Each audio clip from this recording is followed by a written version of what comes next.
Good morning, अस्सलाम वालेकुम। सुबह से आगे में आपको कहेंगे खुशामदीद, इस उम्मीद के साथ कि आपके दिन का आगाज़ जो है एक तो हो भी चुका होगा और हुआ होगा बड़े ही अच्छे मूड के साथ, और अगर नहीं भी हुआ तो परेशान होने की, घबराने की बिल्कुल भी ज़रूरत नहीं है, क्योंकि हम आ गए हैं एक मरतबा फिर से आपकी सुबह को खूबसूरत बनाने के लिए। मेरा नाम है आयशा यूसुफ। इमरान हसन। आप सबको जुम्मा बहुत मुबारक। जुम्मा बहुत बाबरकत दिन होता है, सैयदुल अय्याम कहा जाता है इसे। इस्लाम में भी बड़ी अहमियत है इसकी, अल्लाह करे बाबरकत रहे। और ख़ास तौर पे हुक्म है कि जुम्मे की नमाज के बाद खैर की तलाश में निकलो। तो खैर किसी भी सूरत में हो सकती है, किसी अच्छी सोच को लेकर आप निकल जाएं कि मुझे खैर तलाश करनी है, तो आपके साथ कुछ ना कुछ बेहतर अच्छा ज़रूर होता है। ये मैं आजमूदा बात बता रहा हूँ। अच्छे से गुजारिए, मुस्कुराहटें बांटिए, और उसके साथ साथ अगर आपकी ज़बान भी सुबह सुबह फिसल रही है, लफ्ज़ नहीं निकल रहे, तो कोशिश करें कॉफ़ी थोड़ा देर से पी लें। अच्छा, कॉफ़ी पीने से तो मुझे लगता था कि बेहतर हो जाती है, थोड़ा आंखें भी खुल जाती हैं और क्लैरिटी कभी कभी ना मैं टेलीविजन के उस फॉर्मल टाइम के बारे में सोचता हूँ, और अगर वो दोबारा से ब्रॉडकास्टर्स जो दुनिया से चले गए वापस आ जाए, हमें देखें तो हम कितने कैजुअल होकर बात करते हैं, और कहाँ वो ज़िया मोइनुद्दीन साहब जैसे बड़े लोग कितने फॉर्मल होके हैं। अस्सलाम वालेकुम नाज़रीन, इस उम्मीद के साथ कि आप ठीक है, इस तरह के जुमले।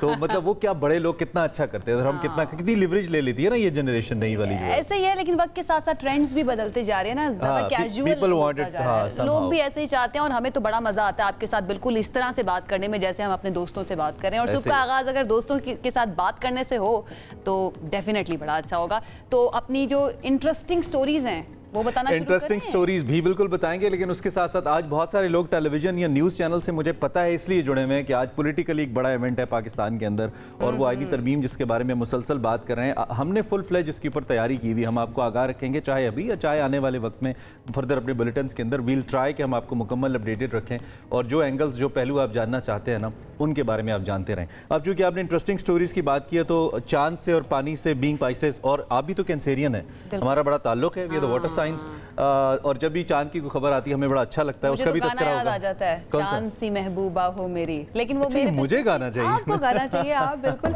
लेकिन चांद के ऊपर बड़े गाने भी बने, और चांद जब अपने जो यूजुअल साइज है उससे बड़ा लगता है तो और भी ज्यादा खूबसूरत लगता है। तो इसी से मुताल्लिक हमारी ये खबर है कि कराची, लाहौर और इस्लामाबाद समेत मुल्क भर में सुपर मून का नजारा किया गया। चांद का जमीन से फासला सबसे कम रिकॉर्ड किया जाता है, और माहिरीन ये बता रहे हैं कि चांद नॉर्मल साइज से 14% रोशन और 7% बड़ा होता है। वैसे आज रात को आपने देखा चांद, इत्तेफाक हुआ रात को, जो बहुत खूबसूरत चांद लग रहा था रात को। मैं देखा जब मैं वापस आया, तकरीबन को 11, साढ़े 11, 12 बजे का टाइम था, बहुत खूबसूरत हल्की हल्की हवा भी थी, और क्या अच्छा लग रहा था। और इस मौके पे हम कहते हैं कि आप अपने चांद तो आप देखते ही रहते हैं जो आपके आसपास हैं, अब रात ये वाला चांद भी देखिएगा, आपको अच्छा लगेगा। न्यूजीलैंड, ऑस्ट्रेलिया, जापान में भी सुपर मून का नजारा किया जाएगा, नॉट ओनली इन पाकिस्तान, और 14% आई गेस एक सिग्निफिकेंट बड़ा साइज है जो नजर आएगा हमें इस पे। एग्जैक्टली। और जो आपने अपने चांद का जिक्र किया, इस मौके पर वो चांद जो है ना वो और भी ज्यादा खूबसूरत लगना शुरू हो जाता है जब ये सुपर मून आप अपने चांद के साथ भी सुपर मून देख सकते हैं। ये चांद उस चांद के साथ भी वो ज्यादा मेमोरेबल होगा, ज्यादा मेमोरेबल होगा। खैर वो अक्सर मैं ईद पे कहता हूँ ना कि अपने चांद देखना छोड़िए, बाहर निकलिए, देखिए चांद निकला है कि नहीं, वो चांद देखिए, वो ज्यादा जरूरी है। खैर कुछ लोग क्रिंज भी कहते हैं कि यार क्या बातें कर रहे हो आप लोग। अच्छा, एक तो चांद चढ़ना होता है ना, कल चंद चढ़ाया है इंडियन टीम ने जो पंजाबी में होता है ना कि चंद चढ़ा दिया। 46 स्कोर के ऊपर न्यूजीलैंड ने, जो वर्ल्ड टेस्ट सीरीज का एक हिस्से का मैच था, उसके अंदर इंडिया की पूरी टीम जो कि अपनी फुल स्ट्रेंथ से खेल रही थी उसे आउट कर दिया। इंडिया की पूरी टीम 46 रन के ऊपर आउट हो गई, और सिर्फ 2 प्लेयर्स थे जो डबल फिगर्स में दाखिल हुए। कौन 2 प्लेयर्स। क्या मतलब? मुझे ये तो नहीं पता, लेकिन मुझे पता है कि 9 जो है ना वो डबल फिगर्स में जिनमें दाखिल नहीं हुए, उसमें विराट कोहली शामिल है, उसमें रोहित शर्मा शामिल है, उसमें इनके सारे Ravindra Jadeja, everyone you name it, KL Rahul शामिल हैं, वो भी नहीं गए, और ये वर्ल्ड टेस्ट चैंपियनशिप में टॉप पर भी थे। जी ऐसे ये क्या किया इन्होंने? इनको कल मेरे ख्याल में असलियत पता चली। न्यूजीलैंड ने कल कीवीज इनको बताया कि बेटा we are the toppers, we are the ones, we are the kiwis. अच्छा, लेकिन एक चीज़ जो है ना इमरान आपको देखनी चाहिए, हम बड़ी तनकीद करते हैं अपनी टीम के ऊपर कि अच्छा नहीं खेल रहे। आप ये भी तो देखें ना कि ये वाली टीम जो कि वर्ल्ड कप अभी जीती है, उनका ये हाल है, तो फिर हमारा तो बनता है। ये आपने 2 प्लेयर्स के नाम पूछे तो मैंने निकाली है, जयसवाल और ऋषभ पंत, सिर्फ 2 खिलाड़ी थे जो कि डबल फिगर्स में जा पाए, उसके अलावा कोई प्लेयर डबल फिगर्स में दाखिल नहीं हुआ। डबल फिगर भी 46 बनाने के लिए कितने डबल फिगर्स चाहिए। हाँ, और विराट कोहली साहब माशाल्लाह 0, Rohit Sharma 2 run, you know उनके सरफराज खान एक नए प्लेयर हैं 0, जीरोस की तो ढेर लगी। केएल राहुल 0, जडेजा 0, अश्विन 0, सब 0। इंडिया की टीम 0। तो हम तो फिर भी बहुत बेहतर खेले, हमने कम से कम इंडिया की टीम 0, ये आपने अच्छा देख लिया यार। रोज रोज मौका मिलता है ये कहने का? नहीं मिलता बिल्कुल। ऐसे अपनी जो हमारी परफॉर्मेंस है ना, अपना टेस्ट जो हमारा चल रहा है, जरा फिलहाल आप बता सकती हैं, हम सेफ है फिलहाल हम बता सकते हैं कि मुल्तान टेस्ट जो है उसका फैसला कुन मरहला आ चुका है। इंग्लैंड को जीत के लिए अब 261 रन चाहिए और पाकिस्तान को 8 इंग्लिश बैटर्स को पेविलियन भेजना होगा। इंग्लैंड हदफ के ताकुब में अब मुश्किलात का शिकार नजर आ रही है। इनके ओपनर जो थे सिर्फ 11 रन बनाकर पेविलियन लौट गए, डेफिनेटली आपको पता ही होगा। लेकिन साजिद खान साहब जो है ना, उन्होंने बहुत ज्यादा इंप्रेस कर दिया। 3 विकेटें हमने गिरा ली हैं, 3 विकेटें हमने गिरा ली। ठीक है, उम्मीदें हमारी कायम है। गिरर सिंह की आ गई है इस वक्त। 38 रन बनाए जी, ताजा तरीन स्कोर आपको बताएं, 38 रन बना चुकी इंग्लैंड की टीम सेकंड इनिंग्स में, और 259 आर मोर नीडेड। मुझे लगता है कि Pakistan is very much into the game, और इस वक्त जो क्रिक इन्फो की जो प्रोबेबिलिटी है ना, वो पाकिस्तान के हक में 82.8% है, 82% विनिंग प्रोबेबिलिटी। माशाल्लाह माशाल्लाह, नजर ना लगे, कोई खड़ा ना हो जाए, कोई रुक ना जाए स्क्रीन के ऊपर, तो अच्छा है क्रीज के ऊपर। तो इसके साथ साथ आपने जैसा कि बताया, इस वक्त पाकिस्तान के साजिद खान ने इस इनिंग्स के अंदर भी 2 विकेटें हासिल की हैं, पहली इनिंग्स में 7 विकेटें हासिल की हैं। बड़ा डिजास्ट्रस रहा है उनका रोल इंग्लैंड के लिए। और उनका लुक जो है ना, वो भी देख के ना ऐसा लग रहा है कि देख के डर रहे होंगे सामने वाले बैटर्स जो है ना, कि यार साजिद आ गया, अब इसने तो ना उड़ा के ही रख देना है। लेकिन जबरदस्त परफॉर्मेंस माशाल्लाह, नजर ना लगे, अगेन हम यही कहेंगे। और आई होप कि हमारी ये जो टीम है ना, इसी तरह से अच्छा खेलती रहे, और ये वाला मैच जो है वो जरूर। इस वक्त आप ऐसा करें कि कोई भी काला कपड़ा लें, उसको थोड़ा सा काट के स्क्रीन पे ऐसे रख दे ताकि नजर ना लगे, क्योंकि हमारे गाँव देहातों में जब आपको पता है नई गाड़ी लेते हैं ना, अच्छी महंगी गाड़ी होती है, पुराने किसी बच्चे का सैंडल लटका देते हैं उससे। ये बहुत होता है। ये मैंने भी अच्छा, घरों के ऊपर वो मिट्टी का वो रख देते हैं बर्तन। ठीक है, काला टीका भी तो लगाया, काला टीका भी लगाते हैं। मेरे ख्याल से सारे खिलाड़ियों को काला टीका भी लगाना चाहिए जो अच्छा परफॉर्म कर रहे हैं। ठीक है, वैसे ये सारी बातें ना तोहमात हैं, इनके ऊपर नहीं जाना आपने, बस दुआ करें अच्छा खेलें हम। और दूसरी बात, टीम अगर अच्छा परफॉर्म करेगा वो जीतेगा, चाहे वो जैसे इंडिया जैसी नंबर 1 टीम वो कल कोलैप्स कर गई, इसी तरह पाकिस्तान अच्छा खेल रहा है। हम वी आर लुकिंग फॉरवर्ड कि पाकिस्तान इस मैच को जीते, सीरीज 1-1 से बराबर हो। अगर इंग्लैंड जीत गया तो इंग्लैंड सीरीज भी जीत जाएगा। मूविंग ऑन, आगे बढ़ते हैं। अगली खबर के बारे में आपको बता दें कि अमेरिका जो है, वहां पर कौमी चिड़ियाघर में चीन से 2 नए पैंडास पहुंच गए हैं। खूबसूरत से नन्हे मुन्ने से ये एंड चिंगली, ये नाम है इनके नाम। अच्छा, बाउली और चिंगली, वाह, बड़े ही जबरदस्त नाम है। इनको वाशिंगटन डीसी के नेशनल जू में क्वारंटीन भी कर दिया गया है। इनकी उम्रें जो है वो 3 साल है। इनको आपको दिखा भी रहे हैं हम। और चीन से वैसे नॉर्मली इमरान दुनिया भर में जो पैंडास है ना, वो अपने दुनिया भर में भेजता है, और उसके बदले में वो एक कीमत जो है हर साल वसूल भी करता है। अच्छा, ये 2 वैसे वाहिद ऐसे एनिमल्स हैं, एक तो पैंडा है और दूसरा पेंगुइन परिंदों में तो नहीं आता ना, एनिमल्स में आता है। I think so. बहरहाल ये दोनों बहुत क्यूट हैं। इनको दोनों को देखना एंटरटेनमेंट है। ये कुछ भी कर रहे होना, इनकी हरकतें जिस तरह से फ्लफी फील हो रहे होते हैं, बहुत खूबसूरत दिखते भी हैं, और इनकी हरकतें भी बड़े मजे की होती हैं। So it looks beautiful. तो बच्चे जो हैं, जो देखना चाहते हैं, अमेरिका में मौजूद हैं, वो जनवरी में जाके वाशिंगटन डीसी में इन पैंडास को देख सकते हैं। वाशिंगटन जू में इनको रखा गया है। तो बच्चों की हम बात कर रहे हैं, तो अगली खबर जो है, बाउली और चिंगली दोनों ही एक जैसे। हम एक साल के बाद फिर इंशाल्लाह बशर्ते जिंदगी स्टोरी करेंगे और देखेंगे बाउली कितना बड़ा हुआ, चिंगली कितना बड़ा हुआ। तो इनका हम फॉलो इनके नाम सुन के मुझे बड़ा मजा आ रहा है। दोनों अच्छे लग गए। बहरहाल अगली खबर जो है वो बच्चों के बारे में है, क्योंकि ये भी बच्चों से रिलेटेड था। बच्चों को जरा ज्यादा शौक होता है, लेकिन मुझे तो लेकिन ये खबर जो है वो ये है कि पंजाब भर में आज तालीमी इदारे बंद रहेंगे। तमाम स्कूल, कॉलेजेस और यूनिवर्सिटीज जो हैं वो भी बंद रखने की हिदायत की गई। क्यों बंद रखे जाएंगे? लाहौर बोर्ड के तहत आज होने वाले जो इम्तहानात हैं, पहले बता दें कि वो भी मुलतवी किए गए हैं। और उसकी बुनियादी वजह यह है कि जो पंजाब हुकूमत है उसने दफ़ा 144 नाफिज की है। जो एक मुबैना वाक़या है पंजाब के अंदर, उसमें जुलूस, एहतजाज वगैरह के तनाजुर में, जो कि गवर्नमेंट ये क्लेम कर रही है कि खबर फॉल्स है, तलबा एहतजाज कर रहे हैं। उस सूरत हाल से, किसी नागहानी सूरत हाल से बचने के लिए जुलूस, धरने, रैली, इज्तिमा पर पाबंदी आयद की गई है। 5 से ज़ायद अफराद किसी जगह जमा नहीं हो सकते। जो एडिशनल IG कराची हैं, उनकी दरख्वास्त पर यहाँ पे सिंध के हवाले से आपको बताएं, यहाँ भी नोटिफिकेशन की खिलाफ वर्जी करने वालों के खिलाफ पुलिस को कार्रवाई का इख्तियार दिया गया है। सो इस तरह की सूरत हाल है जी, और देखते हैं कि मजीद क्या रिजल्ट आते हैं। मतलब कोई भी आपके दोस्त वगैरह जो है ना, इकट्ठे होकर आपने कहीं नहीं जाना। दफा 144 है, पुलिस से फेंटा पड़ने वाला है आपको अगर आप इकट्ठे हो गए तो। पिंडी और लाहौर। आप ऐसा करें, जल्दी से वेदर बता दें, हम वेदर टेम्परेचर्स हम जान लेते हैं और फिर वेदर इन जनरल भी जान लेते हैं। Go to your weather short and then हम आगे बढ़ते हैं। क्या सूरत हाल है जनाब? सबसे पहले बात कर लेते हैं हम इस्लामाबाद की। आपने किस तरह से अपने पूरे दिन को प्लान करना है। यहाँ पर कम से कम रहेगा 19 और ज्यादा से ज्यादा 31 डिग्री सेंटीग्रेड। लाहौर में कम से कम रहेगा 22 डिग्री सेंटीग्रेड और ज़्यादा से ज़्यादा 34 डिग्री सेंटीग्रेड। कराची रोशनियों के शहर में कम से कम रहेगा 25 और ज़्यादा से ज़्यादा 37 डिग्री सेंटीग्रेड।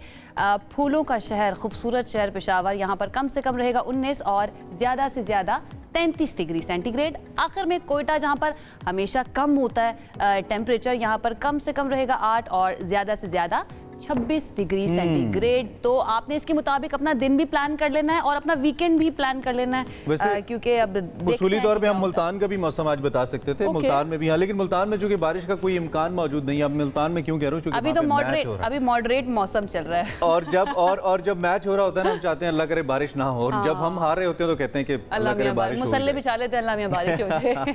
तो मौसम आपने जाना, इसके मुताबिक इन प्लान योर डे हम डेली आपको इसमें हेल्प करने आते हैं ताकि थोड़ा आपको मदद मिल जाए। खैर, आगे बढ़ते हैं और अब कुछ पाकिस्तानियों के मसले मसाइल और पाकिस्तानियों की हेल्प करते हैं।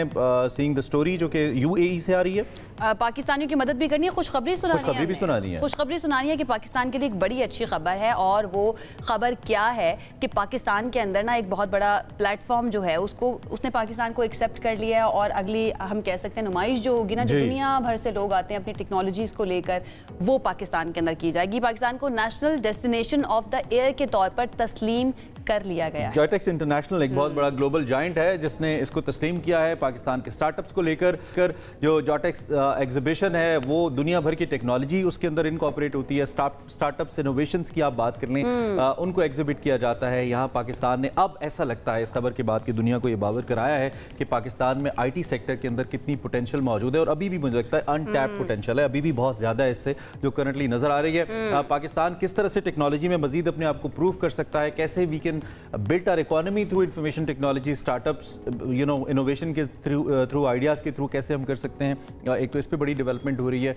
उसके साथ साथ UAE में कुछ वीज़ाज के भी इश्यूज कुछ पाकिस्तान के सर्टन सिटीज़ को लेकर, 24 सिटीज़ को लेकर रहे, तो हमने कहा थोड़ा हम इसको भी एड्रेस कर लेंगे कि इसकी हकीकत क्या है। तो हमने इस हवाले से मोस्ट पर्टिनेंट जो शख्सियत है सिफारती लिहाज से जो मौक़िफ़ दे सकते हैं हमें, वो इस वक्त हमारे साथ मौजूद है। आशा कौन है हमारे बिल्कुल साथ? हमारे साथ मुत्तहिदा अरब अमारात के सफ़ीर फैसल नियाज तिरमजी साहब आज मौजूद हैं। उनसे इन सारी चीज़ों के ऊपर ज़रा हम बात कर लेते हैं कि UAE के अंदर पाकिस्तानियों के इशूज़ क्या आ रहे हैं, और दूसरा ये पाकिस्तान की जो एक अहम अचीवमेंट है इसके बारे में वो क्या कहेंगे। फैसल साहब, बहुत शुक्रिया हमें ज्वाइन करने के लिए। सबसे पहले तो आपको मुबारकबाद हम पेश करेंगे, ये शानदार एजाज़ है, बड़ी अचीवमेंट है पाकिस्तान के लिए।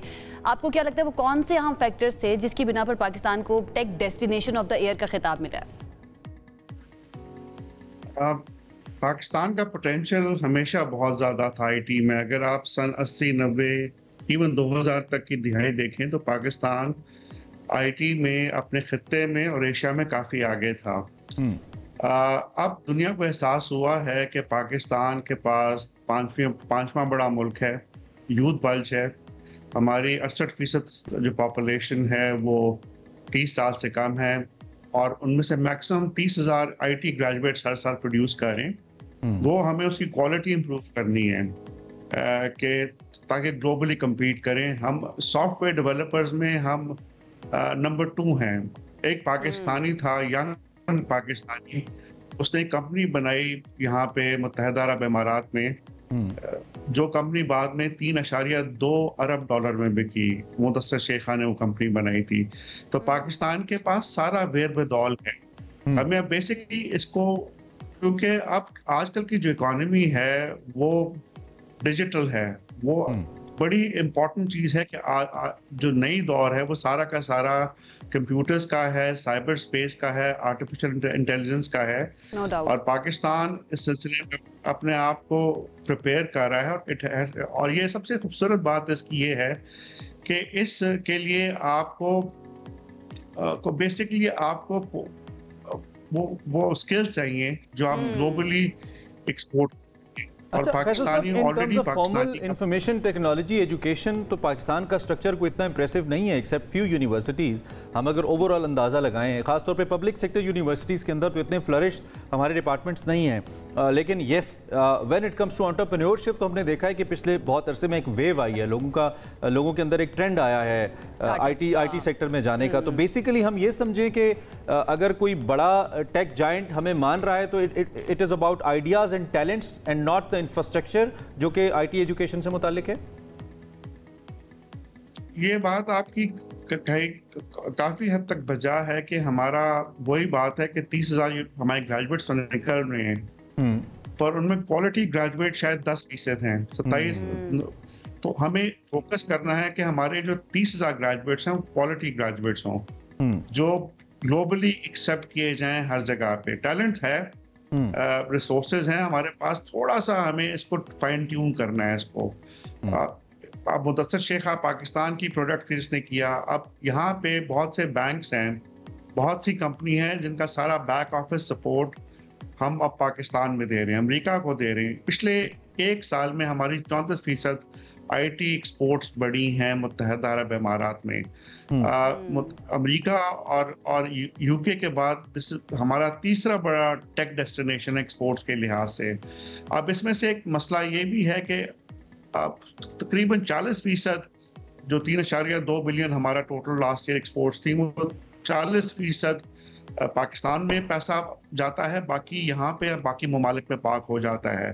तो उसको भी हमने बेहतर करना है कि हमारा जो असल पोटेंशियल है, लोग कहते हैं वो 8 या 9 अरब डॉलर का है इस वक्त, उसको वो एनवायरनमेंट क्रिएट करनी है कि वो 8-9 अरब डॉलर एक तो बढ़ के 30 अरब डॉलर तक जाए, और दूसरा वो पैसा बाहर ना रखा जाए, वो पैसा पाकिस्तान आया जाए। दिस इज समथिंग जिस पे हम काम करें। सही है। अच्छा फैसल साहब, अगर हम थोड़ा सा कंपैरिजन कर लें इसी रीजन के एक दूसरे मुल्क, हमारे पड़ोसी मुल्क का, इंडिया में IT एक्सपोर्ट्स जो हैं वो उनकी बहुत ज़्यादा हैं, इस वक्त मेरे ख्याल से लीड भी कर रहे हैं वो IT एक्सपोर्ट के अंदर। पाकिस्तान और इंडिया जो ये काम कर रहे हैं IT एक्सपोर्ट्स को बढ़ाने के लिए, आपको क्या डिफरेंस नज़र आता है? इंडिया किस तरह से काम कर रहा है और पाकिस्तान को मज़ीद कितना काम करने की ज़रूरत है? देखें, एक तो इंडिया मुल्क भी बड़ा है, लोग भी ज़्यादा हैं, पर उनको क्रेडिट देना चाहिए कि उन्होंने तालीम पे बहुत फोकस किया शुरू से। इंडिया में जो IITs थी उसका डिविडेंड आज इंडिया ले रहा है थ्रू आउट द वर्ल्ड। उस जमाने में हम कुछ इंस्टीट्यूशंस पाकिस्तान में भी बने थे, जैसे IBA बना था, लम्स बना, इस किस्म के बहुत ज़्यादा इंस्टीट्यूशंस बनने चाहिए थे। और मैं हमेशा कहता हूँ कि जैसे इंडिया में उनके प्राइवेट सेक्टर ने लीड ली, हमारे भी जैसे पैकेजेस ने लम्स बनाया, इसी तरह हबीब ने यूनिवर्सिटी बनाई। हमारे प्राइवेट सेक्टर को भी एजुकेशन पे और हायर एजुकेशन पे फोकस करना चाहिए, क्योंकि आजकल की दुनिया ग्लोबलाइज वर्ल्ड है। जितना आप टैलेंट क्रिएट करेंगे, देखें, और होता यही है कि जब सारे लोगों को उसका फायदा होता है तो कंपनी को भी फायदा होता है, पूरे मुल्क को भी फायदा होता है। तो हमें एक थोड़ा सा अपनी ऑर्गेनाइजेशनल स्किल्स और वो बेहतर करनी पड़ेंगी अपने आप को मार्केट करने के लिए। और उसके लिए हमें एनवायरनमेंट क्रिएट करना पड़ेगा मुल्क के अंदर।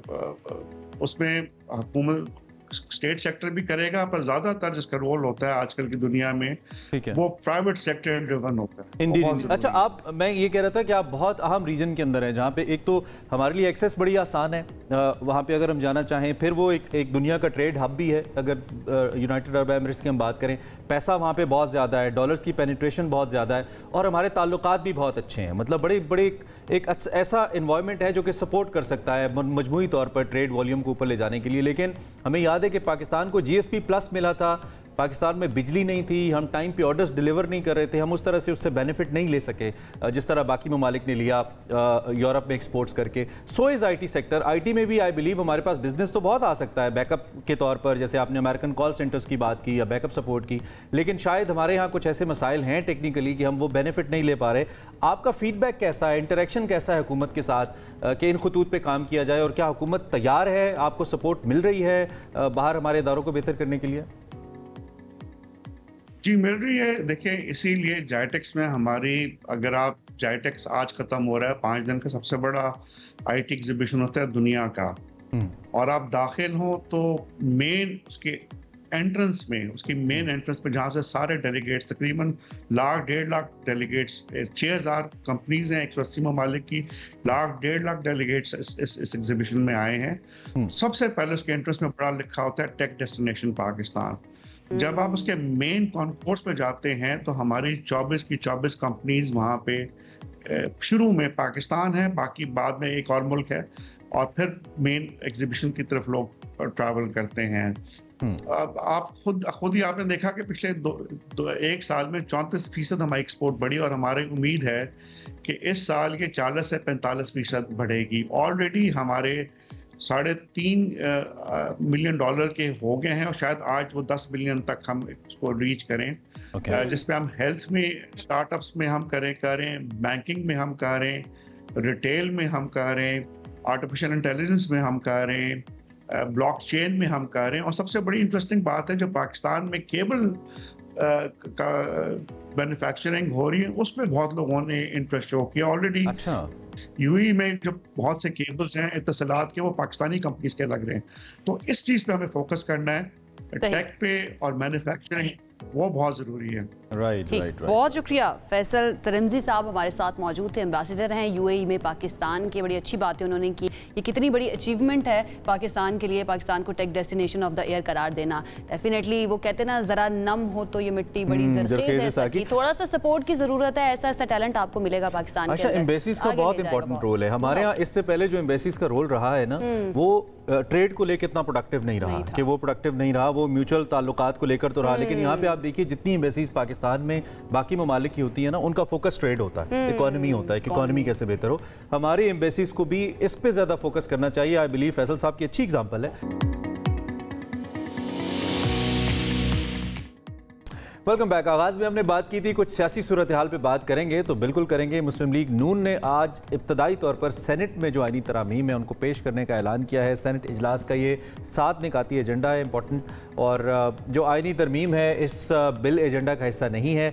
जो पीपल्स पार्टी है उसने कहा है कि इत्तफाक़ राय के बाद जो तरमीम है वो पार्लियामान में पेश की जाएगी, पहले इत्तफाक़ राय किया जाएगा। अब ज़राए ये भी कह रहे हैं कि जो मुसविदा है उसकी काबीना से मंजूरी के बाद ये तरामीम पहले सेनेट में आएंगी, और फिर अगर सेनेट से मंजूर हो जाएंगी तो फिर तरामीम कौमी असम्बली में आएंगी। पीपल्स पार्टी की रहनुमा शहला रजा साहिबा ने हमें ज्वाइन कर लिया है, उनसे सबसे पहले बात कर लेते हैं। शहला साहिबा, गुड मॉर्निंग, अस्सलाम वालेकुम, बहुत शुक्रिया हमें ज्वाइन करने के लिए। सबसे पहले मैं यही जानना चाहूँगी, कल तक की जो इत्तलात थी उसमें मौलाना फजलुर रहमान साहब, पीपल्स पार्टी और नून लीग के बारे में कहा जा रहा था कि इन तीनों में इत्तफाक़ राय हो गया है, लेकिन कल मौलाना फजलुर रहमान साहब ने कहा है कि एक तरफ तो मुज़ाकरात हो रहे हैं, दूसरी तरफ हिरासा भी किया जा रहा है हमारे रहनुमाओं को, और उन्होंने धमकी दे दी है कि अगर ये नहीं बंद किया गया तो हम मुज़ाकरात छोड़ देंगे। इस बारे में क्या कहेंगे आप?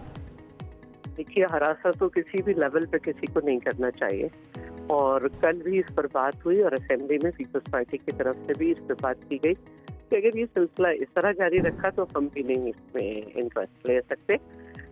इसमें तो क्या असेंबली में इंटरेस्ट नहीं ले सकते कि असेंबली और सेनेट के नुमाइंदगान को हरासा किया जाए तो फिर हमारा असेंबली में बैठने से क्या फ़ायदा।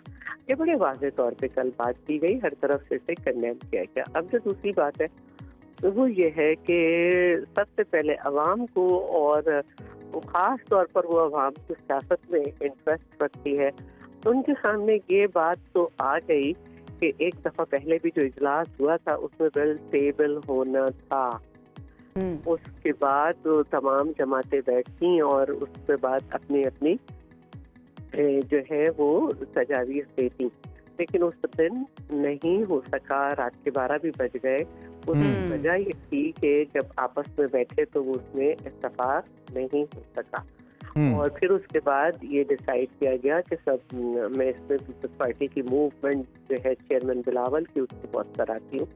देखा होगा कि very second day chairman Bilawal जो थे उन्होंने मूव किया और मौलाना फजलुर रहमान के पास गए, जिसका मतलब है कि कोई डेडलॉक नहीं हुआ था, और वहाँ पर ये डिसाइड हुआ कि ये हुकूमत का बिल है जिस पे सबको इतराज था। और उसके बाद मौलाना फजलुर रहमान को ये दावत दी गई कि आप अगर इसमें ही अमेंडमेंट करके इसको सीधा करना चाहते हैं तो कर लें, अपना मुसविदा बनाना चाहते हैं तो बना लें। और उस पार्टी ने कहा कि हम अपना मुसविदा बनाएंगे। इस तरह गवर्नमेंट को भी टाइम मिला कि जो फौरी ऑब्जेक्शंस थे वो भी गए, और फिर उसके बाद दूसरे ऑब्जेक्शंस भी गए। तो अब सूरत हाल ये है कि आज भी पहले सेनेट में जाएगा, उसमें जो जो सबको तहफ़्फ़ुज़ात है उस पर बात होगी, पास हो गया तो ठीक है, अदरवाइज फिर कमेटी में जाएगा। अच्छा एक ठीक है, आपने बैकग्राउंड बताया, कैबिनेट फिर सेनेट में जाएगा, फिर इधर आएगा। तो लोगों को ये समझना चाहिए। मुझे शेर याद आ गया कि रूठने का सबब तो तुम जानो, हम तो मसरूफ हैं मनाने में। किसी शायर ने कहा था, ऐसी सूरत हाल लग रही है। रूठा हुआ नहीं था।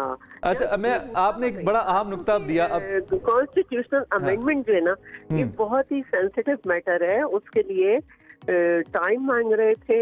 नहीं शैला रज़ा, इसमें एक बड़ी अहम बात जो आपने की है, जिससे मैं ये समझ पाया हूँ, प्लीज़ मुझे करेक्ट कीजिएगा। आपने कहा कि हम भी अगर किसी किस्म की हिरासगी होती है इस तरह की, यानी कि कोई सेनेटर उनको रोक दिया जाता है या रुमाल बनाया जाता है, मजबूर किया जाता है, उसके खिलाफ है, ओके। लेकिन दूसरी जानिब आपके मामलात बड़े अच्छे 2 दिन पहले सेटल हुए बिलावल साहब की सरबराही में मौलाना के साथ। अब अगर हुकूमत की तरफ से ऐसा कुछ हुआ है तो आप कहीं ये कह रही हैं कि हुकूमत इस मामले में खुश नहीं है कि आप और JUI एक पेज पे आ जाए, फिर PTI को भी साथ कहीं ना कहीं क्लब इन कर लें? हुकूमत खुश नहीं है इसलिए हुकूमत ये कर रही है, हम इसका मतलब ये लें? नहीं, ऐसा बिल्कुल नहीं है, ऐसा बिल्कुल नहीं है। देखिए, हम ये चाह रहे हैं कि असेंबली की तो एक तौकीर रहनी चाहिए ना, उसमें जिस पार्टी की भी रिप्रेजेंटेटिव बैठा हुआ है उसको वहाँ के अवाम ने भेजा है।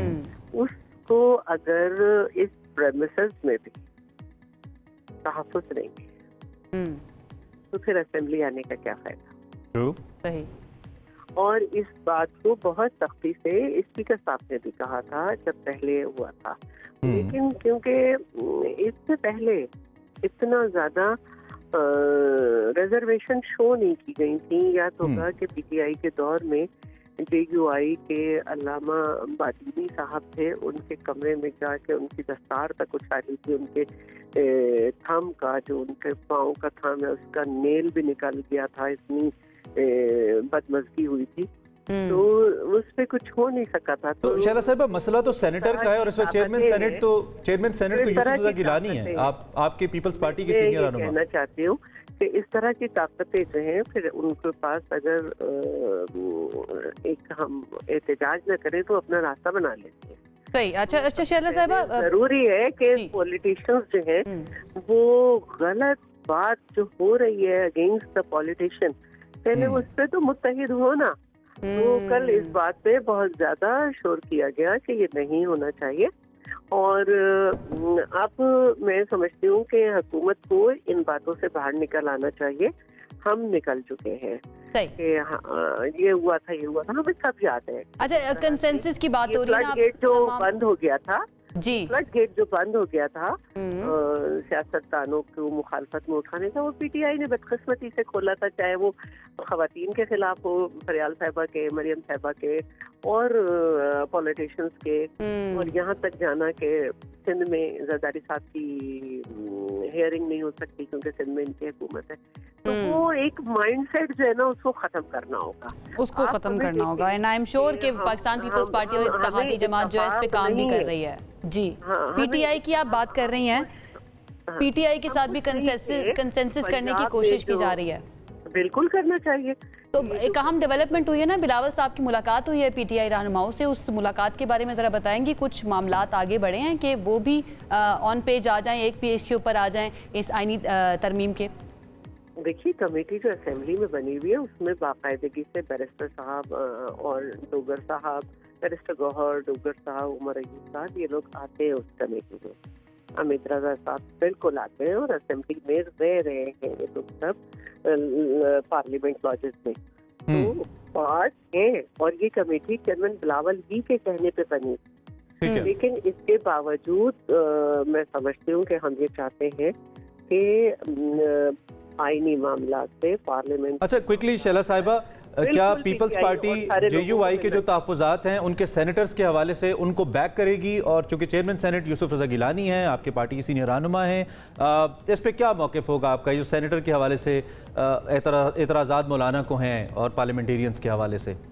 कल इत्तेफाक से अली हैदर गिलानी ने ही इस पे कहा था, अली मूसा ने, कि हम लोग असेंबली आना छोड़ देंगे अगर इस तरह आप ये बात से। तो अब आप समझ सकते हैं आप ये समझ सकते हैं कि सेकंड टाइम जो है वो मेंबर नेशनल असेंबली है और इतने सख्त अल्फाज वहाँ से अदा हुए तो फिर यूसुफ रजा गिलानी भी आप समझ सकते हैं कि उस पेज की कौन सी सतर पे होंगे। अल्लाह अकबर। चलें चलें, ठीक है आपसे बात होती रहेगी। शुक्रिया, आपने अलसुब अपना मौक़िफ़ हमारे सामने रखा। पाकिस्तान पार्टी इस वक्त एक तो कह रहे हैं किसी किस्म की हिरासमेंट हो, हम उसके खिलाफ है, लेकिन दूसरी जानिब कुछ इख्तियारात से माजूरी बिटवीन द लाइन्स ऐसे भी लगा, हमें थोड़ा फील हुआ बिटवीन द लाइन्स फील हुआ। अब इतना क्लियरली क्योंकि वो खुद ही कह सकते हैं, हम नहीं कह सकते। मौक़िफ़ आप तक पहुंचा, पीपल्स पार्टी क्या सोच रही है? तो ये मामला जो है आईनी तरमीम का अभी भी चल रहा है, अभी भी मनाने की कोशिशें जारी हैं और आज एक मरतबा फिर से पार्लियामेंट की खुसूसी कमेटी का इजलास होगा। अब देखना यह है कि उस कमेटी के अंदर कंसेंसस डेवलप होता है या नहीं होता। नजर आ रहा है आपको आज होता हुआ develop? Let's leave it to the time, देखते हैं क्या होता है, अपडेट रखें। आपको एक ब्रेक लेते हैं, ब्रेक के बाद वापस आते हैं। We have a lot to share. I hope कि आप हमारे साथ रहे। सबसे आगे में आपको कहेंगे एक मरतबा फिर से खुशामदीद। अब एक अहम मौजू है और ये अहम मौजू है गिलगित बल्तिस्तान के लोगों और वहाँ पर जाने वाले सयाहों। बड़ा अलार्मिंग मौजू है। एग्जैक्टली कि वहाँ पर हो क्या रहा है। वहाँ पर इन दिनों आवारा कुत्तों की भरमार है, जिसकी वजह से सयाहों और जो मकामी अफराद हैं वो बहुत ज़्यादा खौफजदा हो गए हैं। लोग अपने घरों से बाहर नहीं निकल रहे हैं। गुज़श्ता 2 माह से ये हो रहा है कि गिलगित बल्तिस्तान के ज़िला गज़र और ज़िला नगर के अलावा फंडर और चिलास के इलाकों में पागल कुत्तों के हमलों के 200 से ज्यादा वाकयात हो चुके हैं, जिनमें से 16 शहरी जो हैं वो जान से जा चुके हैं। ये फंडर एक तो मेरी बहुत पसंदीदा जगह है पूरे नॉर्थ में। बहुत खूबसूरत वैली है ये। एम आई राइट सर? हमारे गेस्ट भी इस हवाले से मौजूद है जो कि तर्जुमान है गिलगित बल्तिस्तान हुकूमत के फैजुल्लाह फिराक साहब। तो एक तो हम इनसे ये पूछेंगे कि ये क्यों हो रहा है और फंडर जैसी खूबसूरत जगह, दीगर भी इवन गज़र नगर है, बहुत प्यारी जगह है, सफाई सुथराई का निज़ाम भी बाकी पाकिस्तान से बहुत बेहतर है। यहाँ पे लोग बहुत ख्याल रखते हैं अपने इलाकों का। उसके बावजूद एक तो ये क्यों है और ये वाकया इनकी रोकथाम के लिए फिर ओबियसली क्या इक़दाम हो रहे हैं, फैज साहब से पूछ लेते हैं। Thank you very much. सुबह खैर आपको, बहुत शुक्रिया। बड़ा अलार्मिंग है आपका तो पूरा जो इलाका है वो बेस्ड है टूरिज्म के ऊपर, और अगर मकामी आबादी महफूज नहीं है तो टूरिस्ट तो डेफिनेटली नहीं सेफ फील करेंगे। बुनियादी वजूहात क्या सामने आई हैं इन वाकयात की, क्या पता चला है आपको? बिस्मिल्लाहिर्रहमानिर्रहीम। आपका इमरान और आयशा, आपका बहुत शुक्रिया हम टीवी का कि आपने कैसे अहम मौजू पे नेशनल मीडिया पे आपने इसका आगाज़ किया और बताया लोगों को। ये बहुत अलार्मिंग सिचुएशन है और बहुत अनफॉर्चुनेट है कि गिलगित बल्तिस्तान जैसा इलाका जहाँ पर टूरिस्ट घूमने आता है, वो नेचर लवर्स वहाँ पे आते हैं, वहाँ नेचर्स के करीब लोग आते हैं। ऐसे हालात के अंदर अब गुज़श्ता 1.5 माह के अंदर इंतहाई अफसोसनाक तरीके से ये कुत्तों ने, बावले जो कुत्ते थे, इन्होंने इंसानों को काटना शुरू किया। और ये सारा अचानक हुआ है क्योंकि कुत्ते तो होते हैं माशरे में, कुछ लोग पालतू कुत्ते अपने घर पे भी रखते हैं, कुछ आवारा कुत्ते भी होते हैं। और माजी में भी जो हमारा बल्दिया है वहाँ पे जो एक इदारा है वो कुत्ता मार मुहिम वक्तन फ़वक्तन करती रहती थी, लेकिन इस दफ़ा अचानक ये कुत्तों ने हमले किए और ये रात के टाइम पे किया है। जो बुजुर्ग सुबह के टाइम नमाज के लिए निकल रहे हैं, 1-2 बच्चों को हिट किया है, खवातीन को भी हिट किया है, और ये सारा अचानक हुआ है। अचानक से मुराद क्या आपकी? कोई वायरस फैला है वहाँ पर? लगता ऐसा है, मैं इसकी तरफ जा रहा हूँ, लगता ऐसा कि कोई वायरस है जिसके नतीजे में गिलगित शहर जो है इससे सबसे ज़्यादा मुतासिर हुआ है। और गिलगित जो हेडक्वार्टर है गिलगित बल्तिस्तान का, जहाँ पर टूरिस्ट सबसे पहले वहाँ जाता है, तो वहाँ पे सबसे ज़्यादा मुतासिर हुआ है। फिर आप गज़र के अंदर भी, चिलास में भी और मुख्तलिफ इलाकों में ये कुत्तों ने काटा है लोगों को। उसके बाद उनको फौरी हॉस्पिटल, जाहिर सी बात है बलक के हिसाब से एंटी रेबीज जो वैक्सीन थी वो तो मौजूद बलक के हिसाब से नहीं थी, क्योंकि हमें तो नहीं पता था अचानक इस तरह का, लेकिन उसकी फौरी बात। कितने केसेस रिपोर्ट हुए अब तक? 200 से ज़ायद हैं। 200 से ज़ायद? 200 से ज़ायद है, जिसमें 16 हलाकतें हैं और बाकी अल्लाह के फजल करम से ठीक हुए हैं। सयाह कोई इसमें शामिल नहीं है। वज़ीर आला गिलगित बल्तिस्तान हाजी गुलबर खान साहब की हिदायत की रोशनी में फौरी तौर पर हेल्थ डिपार्टमेंट जो मुताल्लिका इदारे थे उन्होंने जो वैक्सीन थी वो मुख्तलिफ उसमें डिप्लॉय की गई है और हॉस्पिटल तक पहुँचाया भी गया है। और एक और अफसोसनाक ये है कि अभी वहाँ पे 2-3 केसेस ऐसी आए हैं कि बिल्लियों ने काटा है। बिल्लियों ने भी काटा है? बिल्लियों ने भी अभी काटा है। कल का ये दो केसेस हैं। हाँ बिल्कुल, जो घरों में होती हैं, जो पालतू बिल्लियाँ होती हैं, हर लोग बड़े शौक से रखते हैं। नहीं तो इसमें इमीडिएटली आपने कोई नमूने लेके जिस शख्स को काटा गया उसके ब्लड के, या कोई ऐसा कुत्ता उसके ब्लड के आपने भिजवाए हैं किसी लेबॉर्ट्री में पंजाब वगैरह में, जहाँ से हमें पता चले कि हो क्यों रहा है? ऐसा कुछ किया आपने? नहीं, ये खुशाइन बात है कि एक लेबॉर्ट्री हमारे पास भी वहाँ पे मौजूद है। आपके पास भी है? और उसके अलावा अगर ज़रूरत पड़ी तो पंजाब को भी भेजेंगे। इस पर नमूने हासिल भी किए गए हैं। इस पर डॉक्टरों की एक टीम काम भी कर रही है, जो सेक्रेटरी हेल्थ और उसके साथ पूरा डिपार्टमेंट है वहाँ पे, उसको टास्किंग की गई है इसके ऊपर कि कोई अचानक वायरस तो नहीं है। इसको देखा जाए कि बिल्लियों में भी आ गई, जानवरों में अचानक आ गई, तो ये अफसोसनाक और अलार्मिंग सिचुएशन है। इसके अलावा कुत्तमार मुहिम वहाँ पर हुई है वज़ीर आला के अहकामात की रोशनी में। सिर्फ गिलगित शहर के अंदर 2000 कुत्तों को मारा गया है उसके बाद और दीगर इलाकों में भी मारना भी तो सोल्यूशन नहीं है, कोई हल निकालना पड़ेगा। बिल्कुल लॉन्ग टर्म हल इसका निकालना चाहिए। मारना भी क्यों इसका शिकार हो रहे हैं, दिस इज वेरी इंपॉर्टेंट, किस पे काम फिगर आउट करें। बिल्कुल बिल्कुल ऐसे। बहुत शुक्रिया फैजुल्लाह साहब हमें ज्वाइन करने के लिए। सबसे आगे में एक ब्रेक की तरफ जाएंगे, आपने कहीं जाना नहीं है, स्टे विद अस।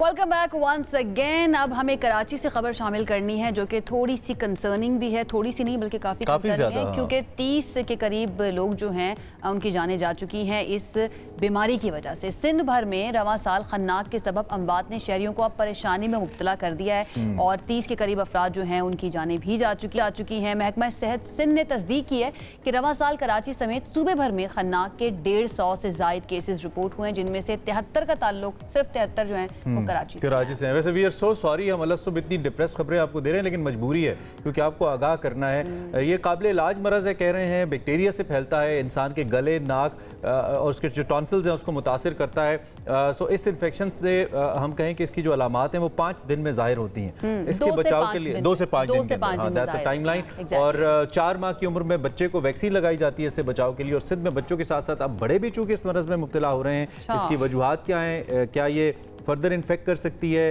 हॉस्पिटल इंतजामिया कहती है कि तिब्बी अमले के 50% अफराद को इस हवाले से हम देख रहे हैं कि एहतियात की जा सके। हमारे साथ इस वक्त मौजूद है डव मेडिकल कॉलेज के associate professor doctor Mohammad Khalid Shafi. हम उनसे एक तो थोड़ा समझने की कोशिश करते हैं इस बीमारी की नौयत और इसके साथ इसको प्रिवेंट कैसे किया जा सकता है ये भी हम जानने की कोशिश करते हैं। बिल्कुल डॉक्टर साहब, बहुत शुक्रिया हमें ज्वाइन करने के लिए। अस्सलाम वालेकुम, गुड मॉर्निंग। ज़रा बताइए इस खन्नाक के बारे में, कैसे ये फैलता है और सिम्टम्स क्या हैं, पता कैसे चलेगा कि ये बीमारी हो सकती है और अब डॉक्टर के पास जाना चाहिए? जी वालेकुम सलाम जी, शुक्रिया बहुत बहुत। पहली बात तो मैं कह दूँ, खन्नाक का एक भी केस काबिल कबूल नहीं है। ये मुकम्मल तौर पे प्रिवेंटेबल डिजीज़ है, इसको आसानी रोका जा सकता है। खन्नाक सांस की बीमारी, जैसे आपने अभी एलोबरेट किया, ये जरासीम जिसको होते हैं वो जब खांसता है तो उसकी सिक्रीशंस में या हवा के ज़रिए दूसरे आदमी में चले जाते हैं। आम तौर पे ये बच्चों में बीमारी ज़्यादा होती है, लेकिन बड़े लोग भी अफेक्ट हो सकते हैं। इंतहाई ख़तरनाक मर्ज़ है, इसके अंदर केस फैटिलिटी जैसे मरने का चांस बहुत ज़्यादा होता है, बहुत तेज़ी से फैलता है। ये मर्ज़ पिछली 3-4 दिहाइयों से कंट्रोल में था, लेकिन अफसोसनाक बात यह है कि हमारे यहाँ लोगों का रवैया थोड़ा सा बदल गया है। वो अपने बच्चों के कपड़े और इन चीज़ों पर तवज्जो देते हैं, उनकी वैक्सीन पर तवज्जो नहीं देते। इंतहाई बेहतरीन वैक्सीन हमारी EPI प्रोग्राम में मौजूद है, जो 6 हफ्ते, 10 हफ्ते और 14 हफ्ते की उम्र में 3 डोजेज़ लगाई जाती हैं। ये हमारे यहाँ वैक्सीन की शरह 70% है पूरे पाकिस्तान में, यानी 30% वालिदैन अपने बच्चों को हिफाजती टीकों का कोर्स मुकम्मल नहीं कराते। अच्छा। अब आ जाते हैं आजकल जो खन्नाक की सूरत हाल है, चूँकि 30% बच्चे जो अनप्रोटेक्टेड हैं, बदकिस्मती से मर्ज दोबारा फैलने लगा है। हमने तकरीबन 20-25 साल में पाकिस्तान में केस बिल्कुल नहीं देखा था, अब पिछले 3-4 साल से केस आ रहा है। उसकी वजह है कि वैक्सीन की तरफ लोगों की तवज्जो और कम हो गई है। इस वक्त सिंध में खासी बड़ी तादाद में है। ये मतलब इस तरह नहीं है कि जैसे मलेरिया, टाइफाइड के हज़ारों केस होते हैं, खन्नाक का एक केस भी पूरी दुनिया में कंसर्न पैदा करता है। इस वक्त एक गवर्नमेंट की तरफ से एक सुनहरी मौका तमाम बच्चों को पाकिस्तान के मुहैया किया जा रहा है कि जो बच्चे जिनको वैक्सीन अभी नहीं लगी, 2 साल तक छोटे, वो तो अभी भी जाके अपनी वैक्सीन का कोर्स पूरा कर सकते हैं। 2 से 5 साल के बच्चे जो हमारे वैक्सीन प्रोग्राम में शामिल नहीं थे, उनके लिए पूरे पाकिस्तान में वैक्सीन अवेलेबल कर दी गई है। ये मुहिम जारी है। सिंध में 1 नवंबर से मुहिम शुरू होगी। तमाम बच्चे जिनकी उम्र 2 से 5 साल के दरमियान है, जो वैक्सीनेटेड नहीं है, वो ये वैक्सीन उनको लगाई जाएगी। तो वालिदैन से मेरी ये दरख्वास्त है कि अपने बच्चे की जान की हिफाजत करें और अपना कार्ड निकाल के अभी देखें क्या उसको वैक्सीन लगी है। लेकिन अब जो मरज आ गया है जिसको हम देख रहे हैं, इसके फैलाव को रोकने का क्या तरीका है और क्या ये पर्सन टू पर्सन इन्फेक्ट करता है? थोड़ा सा इसके फैलाव के बारे में क्या एहतियातें हो सकती हैं, इस बारे में हमें बताइए। ये बहुत तेज़ी से फैलता है। अगर किसी को घर में आया है, दूसरे बच्चों को भी लगता है। उसका तरीका ये होता है कि जब ये केस आता है, इसके लिए हॉस्पिटल में एक अलहदा एरिया मखसूस किया जाता है। सिंध में तो एक स्पेशल अस्पताल बनाया गया इन्फेक्शियस डिजीज हॉस्पिटल। डॉक्टर साहब, इससे बचा कैसे जा सकता है? और एक और चीज़ मैं जानना चाहिए थी, अगर वैक्सीन बचपन में नहीं लगवाई गई, किसी की भी गलती हो, तो क्या बड़े होकर ये वाकई में हो सकता है, या फिर बड़े होकर भी कोई ऐसी वैक्सीन मौजूद हैं कि जिनको लगवाकर इससे बचाव मुमकिन है?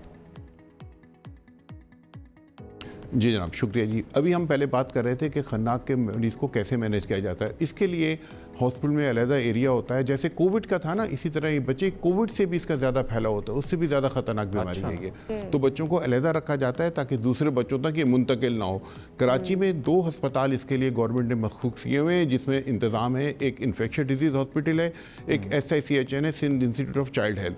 कोशिश कर रहे हैं कि बाकी के जो हमारे बड़े अस्पताल हैं उसमें भी इसके लिए अलहदा जगह मुख्तस की जाए, क्योंकि केसेस आ रहे हैं। इस केस को दूसरों से अलहदा रखा जाता है। इसके लिए एक स्पेसिफिक चीज़ दी जाती है जिसको डेट कहते हैं, डिप्थीरिया एंटीटॉक्सिन। ये बहुत महंगा है, क्योंकि बीमारी दुनिया में नहीं होती है, कम होती है, तो अवेलेबल भी नहीं है। एक बच्चे पे 1.5 लाख 2 लाख की वैक्सीन ये लगता है डेट। ये बड़ी मुश्किलों से फिलवक्त हुकूमत मुहैया कर रही है, लेकिन जाहिर सी बात है ना अनलिमिटेड सप्लाई है। इससे बचने का एक ही तरीका है कि हम अपने बच्चों की वैक्सीनेशन कराएं। देखिए, अगर हमारे बच्चे वैक्सीनेटेड होंगे तो बड़ों तक ये बीमारी नहीं जाएगी। एक सुनहरी मौका हमारे पास मौजूद है कि अव्वल तो ऑलरेडी 2 साल तक के बच्चों के लिए वैक्सीन का प्रोग्राम मौजूद है। अगर किसी बच्चे को डोज मिस हुई है तो अभी जाके लगा ले। 2 साल से 5 साल तक के बच्चों के लिए खुसूसी मुहिम जिसका नाम है बिग कैचअप, ये पाकिस्तान में स्टार्ट हो गई है। तमाम बच्चे 5 साल की उम्र के जो जिनकी इसके अलावा और भी जो वैक्सीन मिस हुई है ना, मीजल्स है, टाइफाइड है, वो भी लगवा सकते हैं। तो ये इंतजाम अभी कर लिया गया है। सर्वाइवल रेट इसमें क्या है? अगर मरीज बीमार हो गया है, सर्वाइवल रेट इसमें थोड़ा क्विकली हमें बता दें, क्योंकि बड़ा परेशान होने हमारे लिए जानना। ये जी 30-40% चांस होता है डेथ का। हाई केस फर्टिलिटी है, इंतहाई खतरनाक मर्ज है। बचाव के लिए बहुत आसान तरीका है, बहुत आसानी से बचाव हो सकता है। हाँ, जिन लोगों को वैक्सीन लगी है उनको बूस्टर डोज लगाई जा सकती है। बूस्टर डोज हमारी EPI प्रोग्राम में नहीं है, लेकिन प्राइवेटली अवेलेबल है। सिर्फ 1000-2000 का टीका है, वो अपने डॉक्टर से मशवरा करके बूस्टिंग डोज लगाए जा सकते हैं। जी ठीक है, ठीक है। बहुत शुक्रिया डॉक्टर मोहम्मद खालिद मौजूद थे। खन्नाक कितनी जो है वो खतरनाक बीमारी है ये आपने सुन भी लिया होगा। तो जिनके छोटे बच्चे हैं वो अपने जो वैक्सीन है उसका कोर्स जरूर मुकम्मल करें। वैसे आपने अपना कोर्स मुकम्मल करवाया? मुझे अल्लाह करे वालिदैन ने करवाई हो, वैसे अभी तक तो सेफ ही हैं, लेकिन मुझे लगता है कि करवाया ही होगा। हाँ, ये बैक्टीरिया है जी जो फैलता है। क्विकली बता दें, आपके गले, नाक और टॉन्सिल्स को मुतासिर करता है। कोई भी निशानी देखें क्विकली, अगर आप मुझे लगता है मेडिकल एड की तरफ चले जाएंगे तो सेफ्टी के ज़्यादा चांसेस हैं। लेकिन डॉक्टर साहब ने कहा कि 30 to 40% मोर्टेलिटी है। 30 से 100 में से 40 लोग मर जाते हैं अगर खुदा न खास्ता, और ये बच्चों को होती है ज़्यादा। तो एहतियात करना ज़्यादा ज़रूरी है, क्योंकि इलाज जो है ना वो बहुत महंगा भी हो जाता है और उसके अंदर मजीद खतरे भी जो हैं वो शामिल हो जाते हैं।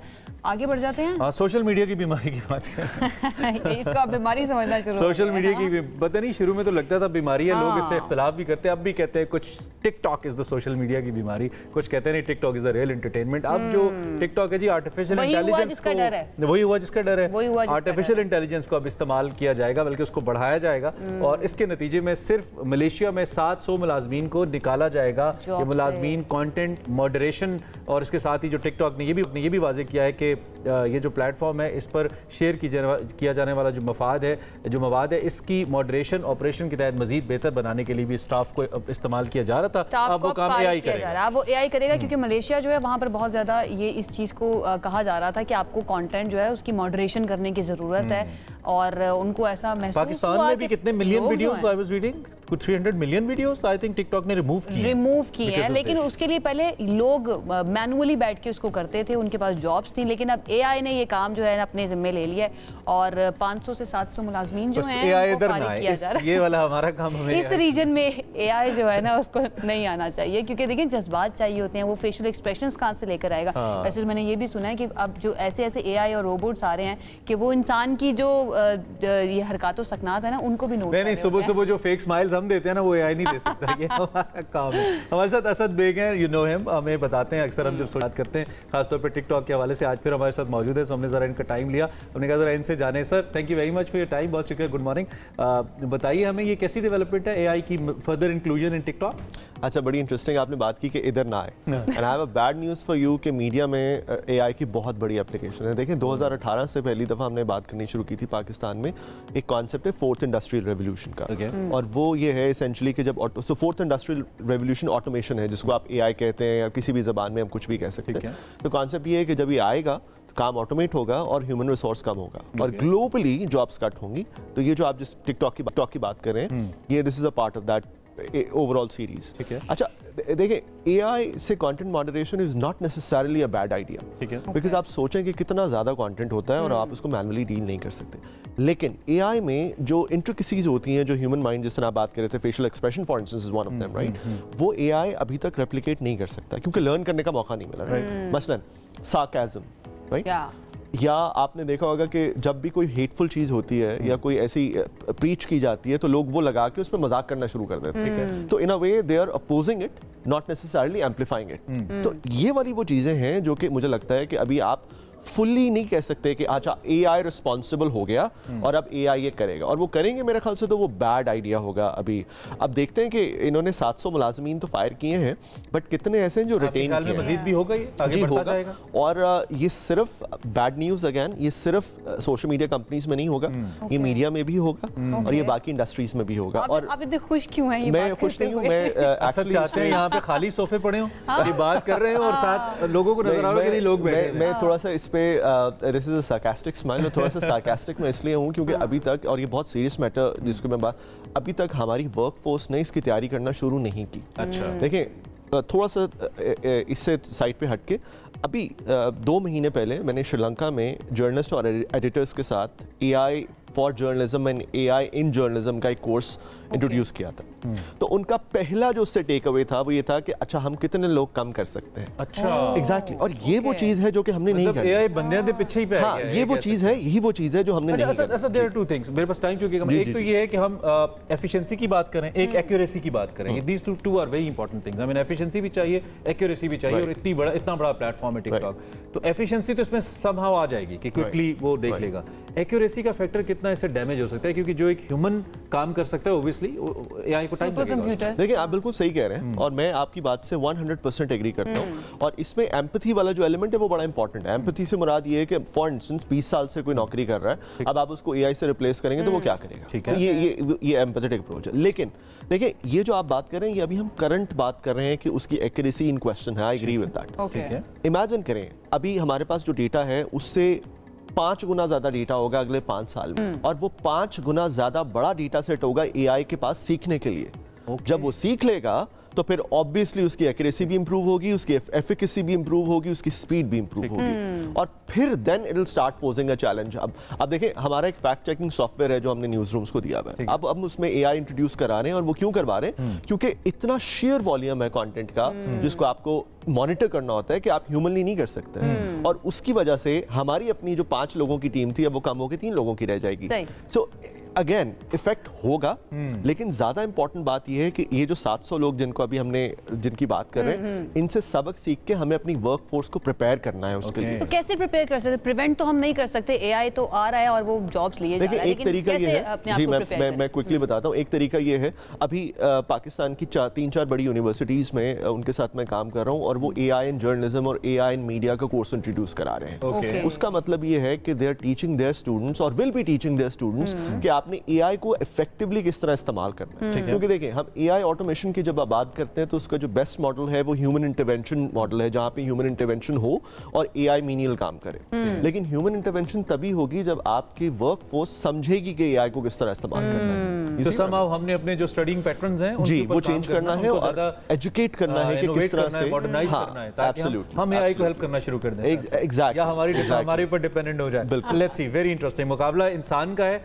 और इंसान के बनाए हुए सिस्टम्स का है जो उससे आगे निकलता नजर आ रहा है, उसी के ऊपर हावी हो रहा है। मुझे एक हॉलीवुड की फिल्म याद आ रही है, अल्लाह करे वैसे ऐसे ना हो, जो डर हमारे हैं ना वो कम हो। असद आते हैं हमें थोड़ा थोड़ा डरा भी देते हैं जब बताते हैं। But thank you very much for time, बहुत शुक्रिया। इट्स इंपॉर्टेंट कि हम इस पे बात करें और इसको डिस्कस करें, क्योंकि हम चीजें डिस्कस नहीं करते ना, फिर वो जब बड़ी हो जाती है फिर कहते हैं हमारे सर पे तो ये आ गया, अचानक से हो गया। पहले से प्रिपरेशन करना जो है वो बहुत ज्यादा जरूरी है, और लग ऐसा रहा है कि पाकिस्तानी टीम ने प्रिपरेशन इस मर्तबा की हुई थी, तो वो प्रिपरेशन के रिजल्ट्स जो हैं वो भी आना शुरू हो गए हैं। क्या सिचुएशन है Imran? Credit goes to wicket and credit goes to spinners, जिनके हक में थी बहुत ज्यादा आयशा, और इनकी बात सही हो रही है। हम जब तक हो रही है इनको क्रेडिट देते रहेंगे, इनका बनता है। और हमें लगा कि सीमर्स अगर एक ज्यादा होता तो अच्छा होता, लेकिन नहीं, फैसला ठीक था, विकेट पुरानी रखने का, स्पिनर्स ज्यादा रखने का। ताजा तरीन जो सूरत हाल है उसमें 121 रन पे 6 खिलाड़ी इस वक्त इंग्लैंड के आउट हो चुके हैं, और इंग्लैंड की टीम अच्छी खासी मुश्किलात का शिकार है। 176 रन मजीद जीतने के लिए चाहिए, जबकि पाकिस्तान को ऑब्वियसली 4 विकेट चाहिए। और अब चूंकि अगर मैं क्विकली स्कोर बोर्ड के ऊपर नजर लगाऊं तो कोई भी मेन बैटर इस वक्त मौजूद नहीं है।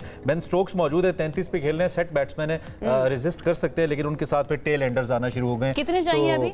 मजीद 176 टू विन। 176 चाहिए और कितने खिलाड़ी? 4 विकेटें बाकी। 4 विकेटें थोड़ा सा मुश्किल है। तजिया इस पे क्या है, पाकिस्तान की परफॉर्मेंस कैसी रही है? मुल्तान से ज्यादा करीब कराची है, तो हमने कहा एनालिस्ट भी हमारे जरा कराची से हों, क्योंकि थोड़ी हवा मिलती जुलती है ना, भी मुल्तान में भी और कराची में भी। अब्दुल माजिद भट्टी साहब, senior sports analyst, doesn't need any introduction, इस वक्त हमारे साथ मौजूद है, उनसे हम बात करते हैं। भट्टी साहब गुड मॉर्निंग, कैसे हैं सर? खैरियत से? जी बहुत शुक्रिया इमरान और आयशा आपका। और जब ये आप बेन स्टोक की बात कर रहे थे तो बेन स्टोक भी इंग्लैंड को दगा दे गए, तो 125 रन पर अब 7 विकेट गिर गए। तो देखिए यहाँ भी आर्टिफिशियल इंटेलिजेंस नजर आ रही है पाकिस्तान क्रिकेट में। लेकिन इमरान जो एक हमें सोचने वाली बात है कि पाकिस्तान क्रिकेट की इतनी बड़ी लेगेसी रही, अल्लाह करे कि अब ये बाकी 3 विकेटें भी जल्दी गिर जाएं और पाकिस्तान मैच जीत जाए। लेकिन पाकिस्तान आज 3 साल 8.5 महीने बाद होम ग्राउंड पर तकरीबन 3.5 साल बाद पाकिस्तान होम ग्राउंड पर टेस्ट मैच जीतने जा रहा है। और पिछले जो 11 हमने टेस्ट मैच खेले, 7 टेस्ट मैच हम हारे, 4 अगेंस्ट इंग्लैंड, 2 अगेंस्ट बांग्लादेश और 1 अगेंस्ट ऑस्ट्रेलिया। तो मेरे ख्याल में पाकिस्तान क्रिकेट के लिए अच्छी चीज है।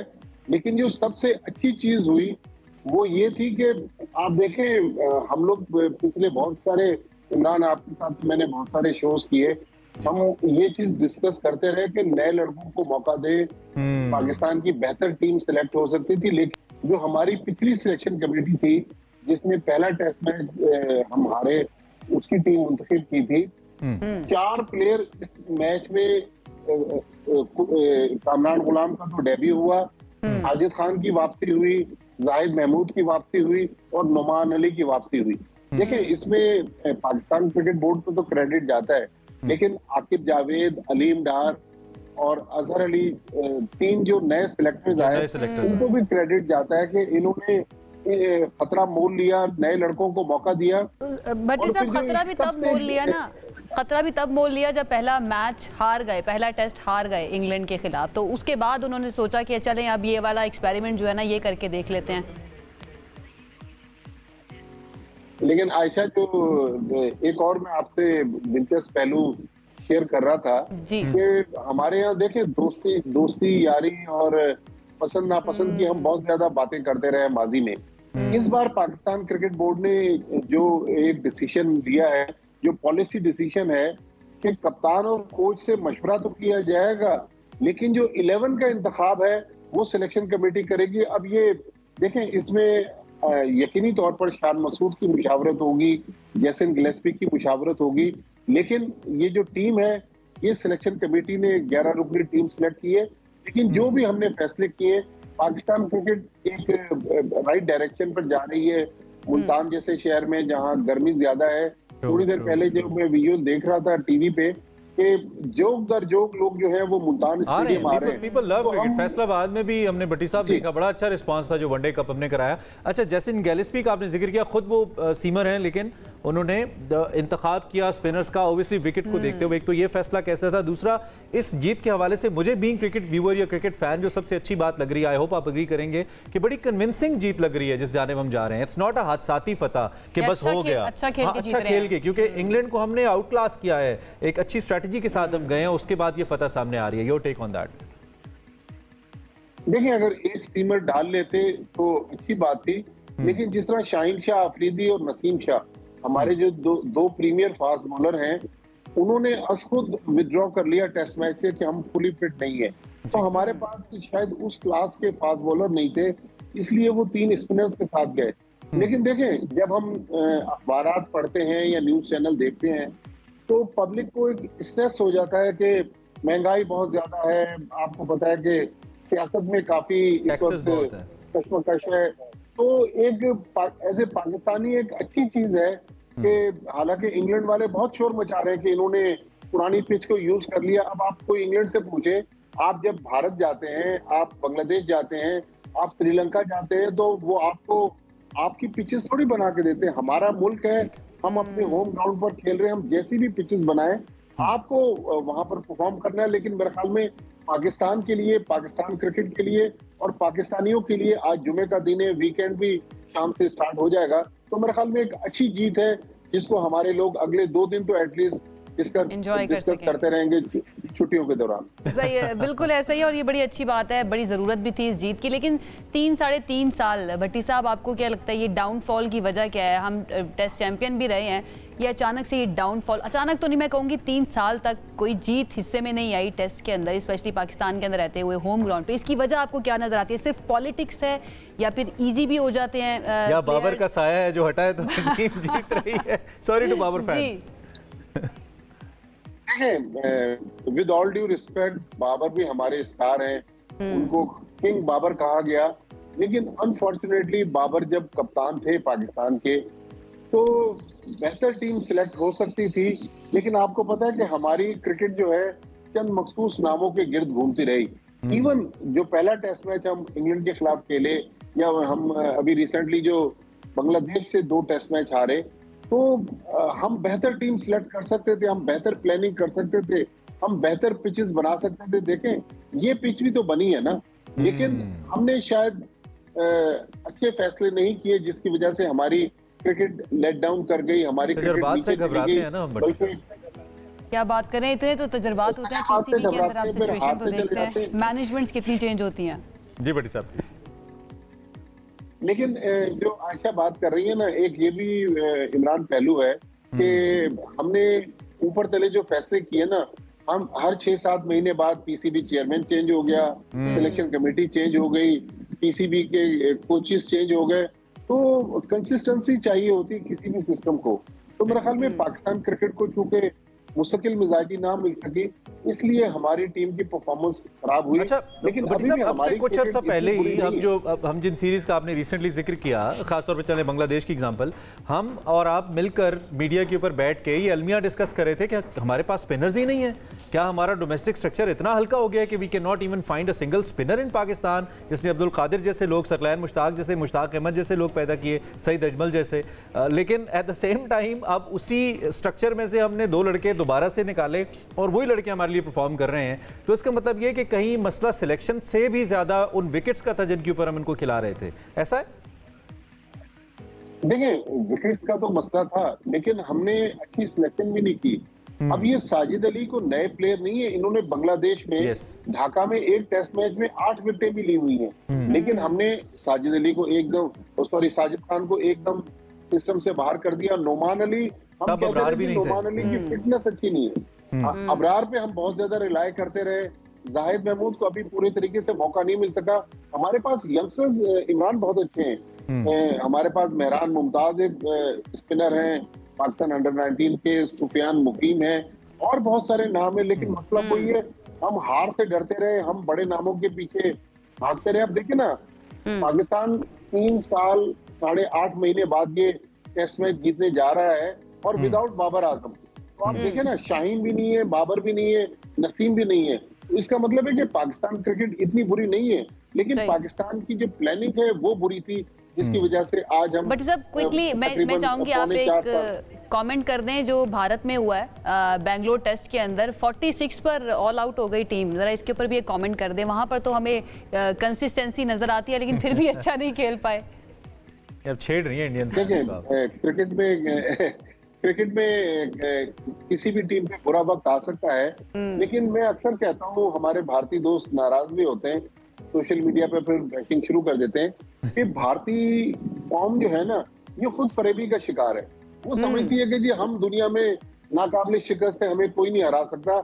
लेकिन आप देखें, अगर आप पर बुरा वक्त आ जाए तो भारतीय टीम भी 46 रन पर आउट हो गई, लेकिन चले उनके लिए वेकअप कॉल है। हमें जो वेकअप कॉल मिली, हमने भी उससे सबक हासिल किया, लेकिन अल्लाह करे कि पाकिस्तान क्रिकेट इसी तरह हमें खुशियां देती रहे, राइट डायरेक्शन पर जाती रहे, लेकिन अच्छे फैसले करने पड़ेंगे।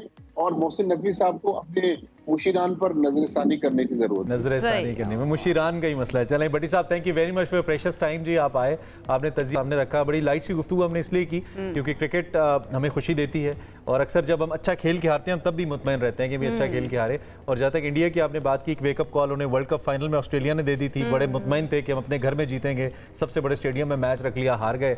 और फिर अब कल भी उनका अपना ही आई थिंक चंद्रस्वामी स्टेडियम था शायद, तो गोस्वामी समथिंग बेंगलुरु के अंदर उसमें कल फिर उनके साथ ही हो गया। तो ये wake up calls are very important, you know, अपने आप को बेहतर करने सबके लिए बड़ा जरूरी है। बहरहाल आगे बढ़ जाते हैं, हमें बच्चों की बात करनी है कि बच्चों की सेहत जो है, उनकी ग्रोथ, वो हमारी अव्वलीन तरजीहात में शामिल है या नहीं। क्योंकि अगर हम स्टैट्स निकाल कर देखें ना इमरान, तो हमारे जो बच्चे हैं ना, खासतौर पर छोटे बच्चे, वो ग़िज़ाई किल्लत का शिकार होते हैं। उसकी रीज़न क्या है? क्या जो उनको खाना मिल रहा है, जो वो जंक फूड खा रहे हैं, गैर मुतवाज़न खुराक, जंक फूड अगर नहीं भी खा रहे, तो क्या वो बैलेंस्ड डाइट हम उनको दे रहे हैं या नहीं दे रहे? इसके ऊपर हमने बात करनी है। It's a very important topic. एक चैलेंज बन गया अब मुतवाज़िन ग़िज़ा का देना। बच्चों में जो ग़िज़ाइयत की कमी है, आयरन है, कैल्शियम है, इसकी कमी जैसे मसाइल इस वक्त आम हो रहे हैं, खासतौर पर रूरल एरियाज़ के अंदर। और जो जिस्मानी और जहनी नशो नुमा है, जो सलाहियत है, ये इस पर बराह रास्त असरअंदाज होते हैं। और इस वक्त हमने एक माहिर ग़िज़ाइयत डॉक्टर आयशा नासिर को दावत दी है, जो हमें इस हवाले से बताएंगी कि बच्चों की सेहत के लिए जो डाइट पैटर्न्स हैं वो कितने इंपॉर्टेंट है, what kind of diet they need, at what time you know it is required. इस सारे पहलू को हमने डिस्कस करना है। It's very important. हमारे साथ आयशा मौजूद है। आयशा, बहुत शुक्रिया हमें ज्वाइन करने के लिए। सबसे पहले मैं यही जानना चाहूँगी कि हम पाकिस्तान के अंदर बच्चे इतने ज़्यादा ग़िज़ाई किल्लत का शिकार क्यों हो रहे हैं? इसकी वजह आपको क्या नज़र आती है? क्या बैलेंस डाइट उनको नहीं मिल पा रही, या पेरेंट्स या माएँ अंडरस्टैंड नहीं कर पाती हैं कि किस तरह की डाइट उनको देनी है? मल्टीपल फैक्टर्स हो सकते हैं। कई जगहों पे तो अवेलेबिलिटी नहीं होती, और कई जगहों पे बच्चों की अपनी फूड चॉइसेस ऐसी होती हैं कि वो फिर ग़िज़ाई किल्लत का शिकार होते हैं। प्रॉब्लम आजकल ये है कि बच्चे फ्रूट एंड वेजिटेबल्स या हेल्दी ईटिंग करना ही नहीं चाहते। उन्हें चाहिए कोई क्विक स्नैक्स या कोई पैकेट की अशिया जिससे उन्हें जल्दी एनर्जी भी मिल जाए, जिससे उन्हें एक वाव फैक्टर भी मिल जाए, लेकिन उन्हें एक जगह पे बैठ के काफी देर लगा के खाना ना खाना पड़े। ठीक है, ये आयरन और कैल्शियम का हम तस्करा अक्सर करते रहते हैं, हमें मुख्तलिफ रिसर्चेस में भी नज़र आता है, और पाकिस्तान को लेकर बहुत से बच्चों में कमी तो है आयशा। तो ये जो बच्चों की नशो नुमा है या प्रोडक्टिविटी है या ग्रोथ है ओवरऑल, इस पे ये दो फैक्टर्स कैसे असरअंदाज होते हैं और वालिदैन इस पे कैसे काम करें? अच्छा, मुझे ना आपकी आवाज शुरू में नहीं आई। आप क्या सवाल जी आयरन और कैल्शियम के हवाले से आयशा? आयरन एंड कैल्शियम दो इंपॉर्टेंट कंपोनेंट हैं। जी जी, इस पे जरा बताइए। बिल्कुल ठीक है। अच्छा, आयरन का प्रॉब्लम क्या आता है कि बच्चों की रिक्वायरमेंट थोड़ी ज्यादा होती है आयरन की, और माएँ इस चीज को ज्यादा समझ नहीं पाती, या माओं को इस चीज की अवेयरनेस होती नहीं है। हामला खवातीन में या खवातीन में और बच्चों में आयरन की रिक्वायरमेंट ज्यादा है, एंड हम बच्चों को ज्यादा इस्तेमाल कराते हैं दूध, जिसके अंदर आयरन की अवेलेबिलिटी इतनी ज्यादा नहीं होती। फिर बच्चे जो है वो आयरन की कमी का शिकार होते हैं। अगर हम कैल्शियम की बात करें, अगर बच्चे की ग़िज़ा में दूध कम है या बच्चे की ग़िज़ा में नट्स वगैरह कम है, तो वो कैल्शियम की कमी का शिकार हो सकता है, या वो विटामिन डी की कमी का शिकार हो सकता है, जिसकी वजह से फिर उसकी ग्रोथ एंड डेवलपमेंट जो है वो कहीं ना कहीं कॉम्प्रोमाइज हो जाती है, उसकी हाइट बढ़ना रुक जाती है, कहीं ना कहीं फिर उसके जो कॉन्सिक्वेंसेज हैं वो बच्चे को फेस करने पड़ते हैं। सही। अच्छा, ये मेल न्यूट्रिशन की जो हम बात कर रहे हैं, अगर हम कहें कि एक छोटा बच्चा है तो उसके लिए आप एक पूरे दिन का एक प्लान बना के दें, किस टाइम पर उसको क्या क्या चीज़ें चाहिए होंगी, कितना कैल्शियम होना चाहिए, कितना आयरन होना चाहिए, इस बारे में आप जो माएँ हैं, यंग माएँ खास तौर पर, उनको किस तरह से गाइड करेंगी? देखिए, हर हफ्ते नई रेसिपीज ट्राई होनी चाहिए, और बच्चों के लिए प्रेजेंटेशन जो है वो बहुत ज्यादा मैटर करती है। आप अच्छे से अच्छा खाना उनको अच्छे तरीके से प्रेजेंट नहीं करेंगे तो बच्चे कभी भी उन फूड चॉइसेस की तरफ नहीं आएंगे जो कि हेल्दी फूड चॉइसेस हैं। अगर हम नाश्ते की बात करें तो उसमें आप बच्चे को सीरियल्स का इस्तेमाल करा सकते हैं, जो उसके अंदर दूध डलेगा, वो कैल्शियम का बहुत अच्छा सोर्स है। सीरियल्स इटसेल्फ जो है वो कार्बोहाइड्रेट्स का बहुत अच्छा सोर्स है। दही और पराठा दिया जा सकता है। दही जो है वो प्रोबायोटिक्स का बहुत अच्छा सोर्स है, कैल्शियम का बहुत अच्छा सोर्स है, पराठा भी एनर्जी देता है। इसी तरह ओट्स या बार्ले का पोरेज इस्तेमाल कराया जा सकता है। जो हमारा कन्वेंशनल नाश्ता है, अंडा टोस्ट, उसका इस्तेमाल भी कराया जा सकता है। अगर हम स्कूल लंच की बात करें तो उसमें बच्चों को ग्रिल्ड चिकन या होल व्हीट पास्ता दिया जा सकता है। ग्लूकोटेडी एक बहुत अच्छी ऑप्शन आ जाती है इस केस में, जो कि एक होलसम स्नैक है और जिसमें कोई प्रिजर्वेटिव नहीं डले हुए, रियल स्ट्रॉबेरी जैम भी डला हुआ है। ये भी कैल्शियम का बहुत अच्छा सोर्स है, इसमें एडेड कैल्शियम है, एंड बच्चा इसको बड़े शौक से खाता है बिकॉज इसका जो फ्लेवर है वो बच्चे को बड़ा पसंद आता है। इसके साथ साथ फ्रूट्स एंड वेजिटेबल्स जो है, अगर आपका बच्चा पसंद करता है तो वो भी उसको स्कूल लंच में दी जा सकती है। don't have that wow factor that you were talking about, Aisha, because our kids need that wow factor ना, बच्चों को खिलाना तो बड़ा मुश्किल होता है। और साथ साथ अगर माओं के हवाले से आप ये बता दें हमें कि माएँ किस किस्म की ज़्यादा न्यूट्रिशनल इश्यूज़ के साथ आपके पास आती हैं टू कंसल्ट, ये भी बताएं हमें।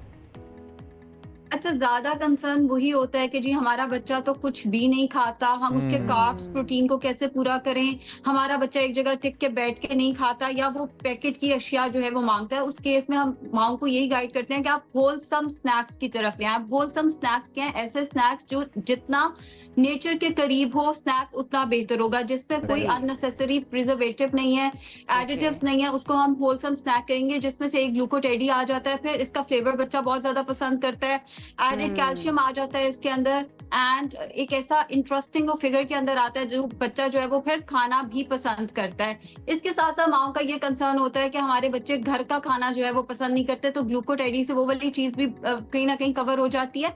एंड अगर हम घर के खाने की बात करें तो घर के खाने में फिर आप उन्हें रोटी रोल्स वगैरह बना के दे सकते हैं, या हेल्दी सैंडविचेस या बर्गर्स जो हैं वो घर पे बना के दिए जा सकते हैं। अच्छा, और आयशा हमने ये भी देखा कि बच्चे जो हैं वो आर्टिफिशियल कलर्स, रंग बिरंगी चीजें उनके सामने आती है ना, तो वो ज्यादा शौक से खा लेते हैं, लेकिन उन चीजों के अंदर प्रिजर्वेटिव्स होते हैं। फिर ये स्नैक्स बच्चों की सेहत पर किस तरह से असर डालते हैं? अगर आपका बच्चा बहुत ज्यादा फूड एडिटिव्स वाला खाना खाता है, लॉन्ग टर्म में इसके बहुत साइड इफेक्ट्स हो सकते हैं। तो जितना हो सके अपने बच्चे को नेचर के करीब रख के खाना दें। जितना बच्चा नेचुरल खाना खाएगा उतना फायदेमंद है। जो फूड एडिटिव्स हैं जिसमें फूड कलर्स आ जाते हैं, फूड प्रिजर्वेटिव्स आ जाते हैं, ये जरूरत से ज्यादा अगर इस्तेमाल किए जाएं या लॉन्ग टर्म में इस्तेमाल किए जाएं तो बच्चों में हाइपर एक्टिविटी हो सकती है। यानी बच्चा जो है वो एक जगह पे बैठेगा ही नहीं, और हम बड़े शौक से कहते हैं कि देखो हमारे बच्चे में कितनी एनर्जी है, हालांकि वो हाइपर एक्टिव हुआ होता है उन फूड एडिटिव्स की वजह से। सो जितना हो सके आपने फूड कलर्स को, फूड एडिटिव्स को, फूड प्रिजर्वेटिव्स को जितना हो सके आपने अवॉइड करना है। ओके। सो बच्चे तो बड़े एक्टिव होते हैं। एक तो स्कूल जाने से पहले वो एक बड़ा अहम मरहला होता है to give them, to provide them energy, और फिर उसके बाद जब वो बहुत ज्यादा खेल कूद कर चुकते हैं उसके बाद उनको थक जाते हैं, फिर उनको एनर्जी चाहिए। तो ये दोनों यानी कि pre work and post work kind of या पोस्ट एक्टिविटी एनर्जी के लिए बेहतर क्या है, क्या सजेस्ट करते हैं आप? देखिए, जब बच्चे ने स्कूल जाना है, ज्यादातर बच्चों के पास बैठ के खाने का ना तो टाइम होता है ना उनका दिल कर रहा होता है, तो उस केस में आप उन्हें मिल्क शेक्स का, स्मूदीज का इस्तेमाल करा सकते हैं, सीरियल्स का इस्तेमाल कराया जा सकता है, पोरेज का इस्तेमाल कराया जा सकता है, ओट्स या बार्ले दोनों का पोरेज जो है वो लिया जा सकता है। इसके साथ साथ ब्रेड के ऊपर आप पीनट बटर लगा के दे सकते हैं, घर का बना जैम लगा के दे सकते हैं। बात फिर वही आ गई कि अगर आप होलसम स्नैक्स की तरफ जाना चाहते हैं तो आप उनको ग्लूकोटेडी दे सकते हैं। जब बच्चा खेल से वापस आता है तो उस टाइम पे उनको एक ऐसा मील चाहिए होता है जिससे उनका एनर्जी लेवल जो है वो रीस्टोर कर जाए। आप उन्हें फ्रूट्स का इस्तेमाल, जैसे बनाना, एप्पल का इस्तेमाल करा सकते हैं। उस टाइम पे उन्हें मिल्क शेक बना के दे सकते हैं, दूध का ग्लास दे सकते हैं। एंड अगेन अगर आपका बच्चा पिकी ईटर है या वो हर चीज नहीं खाता, अंदर का बच्चा राइट। अच्छा आयशा, ये भी बता दीजिए जल्दी से कि वालिदैन जो होते हैं अक्सर कंफ्यूज होते हैं कि बच्चों को ना, स्पेशली माएँ, कि बच्चों को हम लंच बॉक्स के अंदर ऐसा क्या दें कि बच्चे खा भी लें, उनको पसंद भी आ जाए, क्योंकि अक्सर लंच बॉक्सेस जो है ना वो वैसी के वैसी वापस आ रहे होते हैं जैसे गए होते हैं। तो ऐसी कौन सी चीज़ ऐड करनी चाहिए कि बच्चे खुशी खुशी खा भी लें और उनकी जो न्यूट्रिशंस है सारी वो भी पूरी हो जाए और माएँ भी सेटिस्फाइड रहें, अपना लंच किसी और बच्चे को ना दे दें कि तुम खा लो? अच्छा, इसमें एक बहुत बड़ा फैक्टर ये आता है कि हमारे बच्चों को घर से लंच लेके जाते हुए अब शर्म आती है। अब वो वाला दौर नहीं है कि हम लंच घर से पैक करके देंगे और बच्चा खुशी खुशी उसको खाएगा। उन्हें कहीं ना कहीं वो लंच से ना शर्म भी आ रही होती है। बट अगर आपका बच्चा घर से खाना खाता है तो आप उसको होल व्हीट पास्ता दे सकते हैं, रोटी रोल्स का इस्तेमाल करा सकते हैं, पराठा रोल जो हैं वो घर से बना के दे सकते हैं। इसके अलावा घर के बने हुए सैंडविचेस या बर्गर्स, या आप घर से हेल्दी रैप्स बना के दे सकते हैं। लेकिन वही बात कि अगर आपका बच्चा कहता है कि मैंने तो घर का लंच लेना ही नहीं है, मुझे तो पैकेट वाली चीज चाहिए, तो उस केस में फिर होलसम स्नैक्स की तरफ जाया जा सकता है। ऐसी चीज जो बच्चों को वो वाली एक वाओ फैक्टर भी दे दे कि हाँ भाई हम तो बाहर का खा रहे हैं लेकिन वो बाहर का खाना कहीं ना कहीं हेल्दी भी हो। तो उसमें फिर हमारे पास ग्लूकोटेडी जो कि डिफरेंट फ्लेवर्स में भी आता है एंड स्ट्रॉबेरी जैम के साथ आता है, वो बहुत अच्छी ऑप्शन हो जाती है। Okay, at last, in last 30 seconds, any tip, any suggestion to all the mothers who are watching you, your parents को कुछ भी कहना चाहें, या कोई डिफरेंट चैलेंज जो हमने डिस्कस ना किया हो बच्चों की खुराक को लेकर, आप उसको हाईलाइट करना चाहें? मेरा यही पैगाम है सब माओं को कि अपने बच्चों की ग्रोथ का ख्याल रखें। बच्चों की ईटिंग हैबिट्स इसी एज में कहीं ना कहीं बन रही होती है। अगर आप अभी से उनकी ईटिंग हैबिट्स पे ध्यान देंगे तो कल को आपका बच्चा बाकी बच्चों से आगे निकलेगा एंड वो लाइफ में भी सक्सेसफुल होगा। बिकॉज जो बच्चा खाता है वो कहीं ना कहीं उसके ब्रेन पे, उसकी ग्रोथ पे असर कर रहा होता है। तो आज से ही अपने बच्चों को जितना हो सके हेल्दी ईटिंग की तरफ लेकर आए, ताकि कल को दुनिया में आपका बच्चा अच्छे से सर्वाइव कर सके, मेंटली भी और फिजिकली भी। सही, यानी बचपन से ही सब कुछ शुरू होता है। बहुत शुक्रिया डॉक्टर आयशा नासिर हमारे साथ मौजूद थी और बच्चों की सेहत और ग्रोथ के बारे में मैं बता रही थी। इसी दौरान एक और खबर भी आ गई है। इसी दौरान पाकिस्तानी बच्चे बहुत अच्छा खेल रहे हैं। हमारे Pakistan national cricket team is playing quite well. आपको साथ साथ हम हाइलाइट्स दे रहे हैं। मेरी तवज्जो ज्यादा उधर है, बट आयशा ने बहुत प्रोडक्टिव बातें की हैं। इन पे जरूर अमल कीजिए। आयशा नासिर ने। आपने भी ठीक की है, आप जीत की बातें करती रहे, अच्छा लग रहा है। एक क्विक ब्रेक लेनी है, हमने ले लें। अच्छा, क्रिकेट अपडेट फिल वक्त ये है कि 2 विकेटें सिर्फ बाकी हैं, पाकिस्तान जीत के करीब है। और आपने अगर कोई जश्न वगैरह मनाना है घर पे, कोई ऐसी चीज या किसी से, आप वैसे तो बेट नहीं लगानी चाहिए, लेकिन होता है ना दोस्तों में कभी लग गई, शरत लग गई, मैं तो बेट लगाएगा। सबको पता है, ऑब्वियस है कि पाकिस्तान इंशाल्लाह कोई होते हैं लोग बेचारे ना, क्या पता। तो आपको बता दें हम कि मैच का फैसला होने वाला है, सबसे अच्छी बात है। और अगर पाकिस्तान इंशाल्लाह जीता है तो 1-1 से सीरीज बराबर हो जाएगी, ये सबसे अच्छी बात है। हम एक क्विक ब्रेक लेते हैं, वापस आते हैं और अपने प्रोग्राम को कंटिन्यू करते हैं। तो आपको एक मरतबा फिर से कहेंगे खुशामदीद। और व्यूअर्स, वीकेंड आने वाला है और हम सब जानते हैं कि ये वो बेहतरीन वक्त होता है जब कुछ लोग आराम करना चाहते हैं, कुछ फैमिली के साथ वक्त गुजारना चाहते हैं, दोस्तों से मिलने जाना चाहते हैं। और कुछ ऐसे भी होते हैं जो कहते हैं कि फिल्म्स जो है ना, हमें ये सेलेक्ट कर लेनी चाहिए, ये हम वीकेंड पे देखें। So what was the last movie that you watched? याद है कौन सी देखी है? मुझे याद नहीं है, वैसे मुझे काफी टाइम हो गया। आई थिंक इंडियन मूवी थी, नेटफ्लिक्स पे मैंने। और कोई पाइपलाइन में है मूवी जो आप सोच रहे हैं कि यार ये देखनी है जो ही टाइम मिले? कुछ ऐसा? मैं एक्चुअली जब मूवीज देखती हूं ना तो देखती हूं रात के वक्त, लेकिन आजकल मैं जरा जल्दी सो रही हूं, 8-9 बजे मैं सो जाती हूं। तो मेरा ओके, चलें। अगर तो वीकेंड पे कोई प्लान समझ नहीं आ रहा होता ना बाज़ औक़ात कि क्या देखें, अगर नहीं है तो we have a help for you. ठीक है, हाँ, हमारे साथ एक ऐसे एक्सपर्ट मौजूद हैं जिनसे हम बात कर लेते हैं कौन सी फिल्में ट्रेंड में है, एंटरटेनमेंट में क्या हो रहा है। हारून शुएब हमारे साथ मौजूद हैं, उनसे जरा जानने की कोशिश करते हैं। थोड़ी गाइडलाइन भी आपके लिए ले लेते हैं, हारून से हमें ऐसा आइडिया मिल जाए जो यूजुअली नहीं मिलता हमें कि हम क्या करें। हारून, वेलकम, क्या हाल है? अस्सलाम वालेकुम। बिल्कुल ठीक ठाक इमरान। आयशा, आप कैसी हैं? It's great to have you. लोग डेफिनेटली आप जैसे एक्सपर्ट्स को इसलिए ज़्यादा देखना चाहते हैं, उन्हें कुछ हल्का फुल्का चाहिए। शुरू में हमने इतनी थोड़ी टफ खबरें भी दी, तो इट्स गुड। एक तो वीकेंड की अच्छी खबर है, एक पाकिस्तान क्रिकेट जीत रहा है, दूसरा आप फिल्मों के बारे में बात करने जा रहे हैं। सो हमें बताइए आपके पास ताज़ा तरीन क्या है इस वीकेंड को लेकर हमारे लिए? बिल्कुल जी, बहुत सारी अच्छी फिल्में व्यूअर्स के लिए अवेलेबल हैं। OTT प्लेटफॉर्म्स जो हैं वो पाकिस्तान में अब बड़े मशहूर हो गए, तो अब फिल्मों की चॉइस भी व्यूअर्स के पास बहुत सारी है। और वीकेंड तो टाइम ही इस तरह का होता है कि वीकडेज पे जहाँ ड्रामे चल रहे होते हैं वहाँ वीकेंड के ऊपर जो है वो फिल्में देखी जा सकती हैं। तो फिल्म जो है मैं अगर आप बताएं तो मैं सजेस्ट करता हूँ कुछ आपको, जो आप अपने वीकेंड की व्यूइंग में कुछ हल्की फुल्की बताइएगा। हल्की मूवी कौन सी हो सकती है? कॉमेडी, एंटरटेनमेंट, रोम-कॉम हो, कुछ उसके बारे में बताइए। हर जॉनरा की फिल्म एक रिकमेंड कर देता हूँ ताकि सब लोगों के लिए कुछ ना कुछ हो। अगर जो लोग कोरियन फिल्मों के शौकीन हैं, कोरियन ड्रामा देखना चाहते हैं, तो वो जरूर देखें अपराइजिंग। एक बड़ी इंटरेस्टिंग कोरियन फिल्म है। 2 दोस्तों की कहानी है जो कि बाद में दुश्मनी में बदल जाती है। अच्छा, कहानियां वही होती हैं हर माशरे में, हर कल्चर में, लेकिन उनकी ट्रीटमेंट जाहिर है कि वो कॉन्टेक्स्ट में होती है। तो ये जो कोरियन फिल्म है ये एक बहुत खूबसूरत फिल्म है, अपराइजिंग इसका नाम है, और ये ऑफ कोर्स OTT प्लेटफॉर्म के ऊपर अवेलेबल है, तो देखी जा सकती है। जिन लोगों को कोरियन फिल्मों का शौक है या जो देखते हैं रेगुलरली, वो भी ये फिल्म बिल्कुल मिस ना करें। तो ये पहली मेरी रिकमेंडेशन होगी इस वीकेंड के लिए। तो I am coming with a different question. कौन सी ऐसी फिल्म है रिसेंटली जो बहुत एंटिसिपेटेड थी शुएब, आपने अभी देख ली और आप कहेंगे कि यार कोशिश करें या ना ही देखे तो बेहतर है? आई मीन होता है ना बाज़ औक़ात हम स्पॉइलर तो नहीं देते, बट ये बता देते हैं कि यार ये तो बस ठीक ही थी, आप टाइम वेस्ट करेंगे। कोई ऐसा है, कोई किसी फिल्म के बारे में ऐसा ख्याल? मतलब कौन सी नहीं देखनी है व्यूअर्स को? एक ऐसी फिल्म है जिसका नाम है लोनली प्लैनेट, और ये लॉरा डेन की फिल्म है। और उसके बाद लॉरा डेन को आपको पता है कि ऑस्कर विनिंग एक्ट्रेस हैं और बहुत खूबसूरत एक्टिंग करती हैं। It's a romantic comedy, rom com type है, कुछ इंटेंसिटी भी है, ड्रामा भी है। अभी आप इमरान इसकी बात कर रहे थे, तो जिन लोगों को शौक है रोमांटिक कॉमेडीज देखने का, वो ये फिल्म जरूर देखें। लेकिन जिन लोगों को लॉरा डेन की कोई एक्टिंग बहुत अच्छी देखनी है, तो उनके लिए शायद उनकी बेस्ट परफॉर्मेंस नहीं होगी। तो ये एक फिल्म आई है अभी और ये फिल्म भी जो है इससे बड़ी एंटिसिपेशन थी, बड़ी उम्मीदें थी, लेकिन ये फिल्म कुछ इतना मुतासिर नहीं कर सकी। अच्छा हारून, ये बताइएगा, कुछ लोग ऐसे भी होते हैं जिनको थ्रिलर और एक्शन मूवीज भी पसंद होती हैं, तो ऐसी, अच्छा इमरान अब हाथ खड़ा कर रहे हैं, इमरान को पसंद है, तो उसके लिए कोई रिकमेंडेशन आपके पास है कि कौन सी मूवीज जो है वो देखनी चाहिए इस वीकेंड पे? अच्छा, एक तो होती है थ्रिलर और एक होती है एक्शन। थ्रिलर फिल्में वो हैं जो कि जरा आपके माइंड के साथ गेम खेलती हैं और आपको बिल्कुल अपने अंदर जो है वो एब्जॉर्ब कर लेती हैं, और मुझे वो फिल्में मुझे भी बहुत पसंद है। इमरान, आई थिंक आप भी उसी तरह की फिल्मों के फैन हैं, तो उस तरह की एक अगर सीरीज मैं आपको सजेस्ट कर दूं जो अगर आपने नहीं देखी तो इस वीकेंड पे आप वो बिंज वॉचिंग करके देख ही लें, और वो है द मॉन्स्टर्स। जो मेनेंडेज ब्रदर्स थे, लायल एंड एरिक, उनकी कहानी है। और वो कहानी तो हम जानते ही हैं कि वो दो भाई थे जिन्होंने मल्टीपल मर्डर्स की, और उसके बाद उनको किस तरह उनका एक पूरा कोर्ट रूम ड्रामा चला जहां पर ऑल्टरनेट रियलिटीज जो थी वो मैच हो रही थी और कहीं कहीं मिसमैच थी। लेकिन जिस तरह इस फिल्म को बनाया गया है, जिस तरह इस सीरीज को प्रेजेंट किया गया है, जो इसमें एक्टिंग का लेवल आपको एक्टर्स का नजर आएगा वो आपको हैरान कर देगा। मतलब ये फिल्म ऐसी है जो आपको रोने पे भी मजबूर करेगी, हंसने पे भी मजबूर करेगी, और एट द एंड आप सोच रहे होंगे कि ये मैंने क्या देखा है।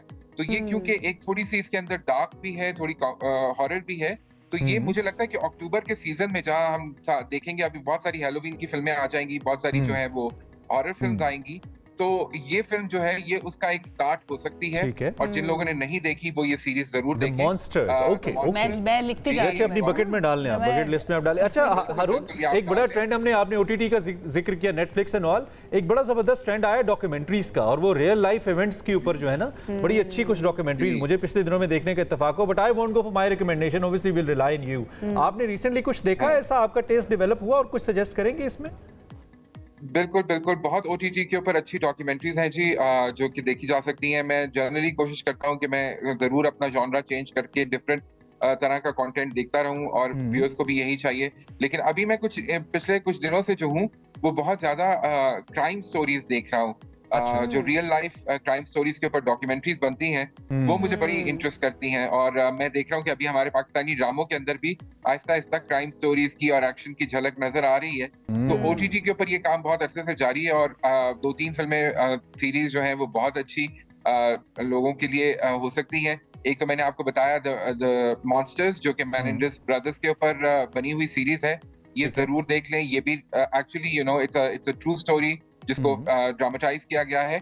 और एक और डामर की फिल्म है द डामर, जो कि अगेन यू नो एक क्राइम बेस्ड स्टोरी है, वो भी एक documentary so depressing and so dark. I don't know, अगर आप चाहते हैं ना कि आपका वीकेंड अच्छा गुजरे तो मैं रेकमेंड करूंगी कि वो ना देखें, आप किसी की तरफ जाने से डरना शुरू कर देंगे। अक्टूबर में हैलोवीन का टाइम है, तो थोड़ा स्पूकी होना चाहिए। ये होना चाहिए। सो बेसिक, अच्छा हॉरर जॉनरा बहुत लोग पसंद करते हैं, खासतौर पे द पीपल लाइक मी। मुझे अक्सर, मैं आपको बताऊं हारून, कि मैं हॉरर फिल्म को अक्सर अपने लैपटॉप पे देखता हूं, टेलीविजन से भी ज्यादा। मुझे लगता है कि लेट नाइट लैपटॉप पे, और अगर सर्दियां हो तो आप अपने लिहाफ में इसके साथ रख के और साथ कान में हैंड्स फ्री लगा के या हेडफोन्स लगा के, उसकी एक अलग वाइब आती है, बिल्कुल डार्क के अंदर देखना। तो आप बताइए जरा आपका क्या एक्सपीरियंस है, और इस पे कुछ सजेस्ट कर पाएंगे आप हॉरर जॉनरा के ऊपर? बिल्कुल जी, हॉरर जॉनरा के ऊपर फ्रैंकेनस्टाइन एक फिल्म आई है, जो कि 80s के अंदर सेट है। आपको वो इसी तरह का मेकअप, उसी तरह के बाल, उसी तरह की ड्रेसिंग नजर आएगी, लेकिन ये है कि वो एक थोड़ी सी कॉमेडी, लेकिन फिर वो स्पूक भी करती है, वो बड़ी हॉरर के उस पे स्पेक्ट्रम पे भी आ जाती है। और ये मेरे ख्याल में जो अभी इस साल आएंगी अक्टूबर में हैलोवीन फिल्म्स, उसमें से ये पहली फिल्म है जो कि उन्होंने रिलीज की है ओटीटी प्लेटफॉर्म के ऊपर। तो फ्रैंकेनस्टाइन लोगों को रेकमेंडेड है। ये एक लव स्टोरी भी है जिसमें एक यंग टीनेज हाई स्कूल लड़की है और एक लड़का है जो कि कब्र से वापस आया है। तो थोड़ा सा स्पॉइलर मैंने दे दिया है, लेकिन ज्यादा नहीं बताऊंगा। लेकिन ये हॉरर फिल्मों के शौकीन लोग ये जरूर देख लें। ये प्लॉट तो बहुत जबरदस्त है, बहुत जबरदस्त है। आपने ना अच्छा एक ट्रेलर दे दिया, आप देखनी पड़ेगी। मैं अभी ना आपसे इसका जो है ना मजीद जानती हूँ इसके बारे में, सो दैट देखी जा सकती है। देखी जा सकती है, क्यों नहीं देखी जा सकती। बड़ा जबरदस्त प्लॉट है एंड वी लव इट, क्योंकि रियल लाइफ से यही कनेक्ट हो जाता है ना, तो इसलिए। अकेले ना देखें, फ्रेंड्स या फैमिली के साथ बैठ के देखिए, वरना डरेंगे आप। मैं बिल्कुल आपकी चले हारून, थैंक यू वेरी मच, बहुत जबरदस्त आपकी सजेशंस हैं। वी बिलीव के जो देखने वाले हैं उन्हें जरूर हेल्प मिला होगा। आप खुद भी सर्च कर, लेकिन बीइंग एन एक्सपर्ट, चूंकि किसी ने अगर कुछ अच्छा देखा हो ना, मैं तो रिकमेंडेशन पे बहुत जाता हूँ। यानी कि आप अगर मुझे कुछ बताएंगी ना तो मैं डेफिनेटली उसको ज्यादा मानूंगा रादर देन खुद देखूं और वो करूं। और हारून एक अच्छा सोर्स है हमारे पास ये बताने के लिए। वंस अगेन थैंक यू हारून। हमने क्या करना है, हमने अपडेट कर दिया अपने नाज़रीन को मुल्क के अंदर क्या हो रहा है, एंटरटेनमेंट के मामले में भी आपको बता दिया कि आप क्या क्या देख सकते हैं, आपको रिकमेंडेशंस दे दिए हैं। मेरे ख्याल से अब हमें भी छुट्टी करनी चाहिए। वंस अगेन पाकिस्तान टीम को बहुत ज्यादा मुबारकबाद, जिसे कहते हैं बहु मुबारकबाद, बहुत सारी आपको बेस्ट ऑफ लक। दिल बहुत खुश है, दिल बहुत खुश हो गया। डाडो खुशी सिंध में क्या, सिंधी में कहते हैं, आई डोंट नो, मुझे जबरदस्त हो गया भाई। अल्लाह करे हम आगे भी ऐसे खेलें, जीतें। अपना ख्याल रखिए, वीकेंड सेलिब्रेट कीजिए, पाकिस्तान की विक्ट्री को सेलिब्रेट कीजिए और मंडे तक हमारा इंतजार कीजिए। बेस्ट ऑफ भी देख लीजिएगा मीनवाइल हमारा। ख्याल रखिए।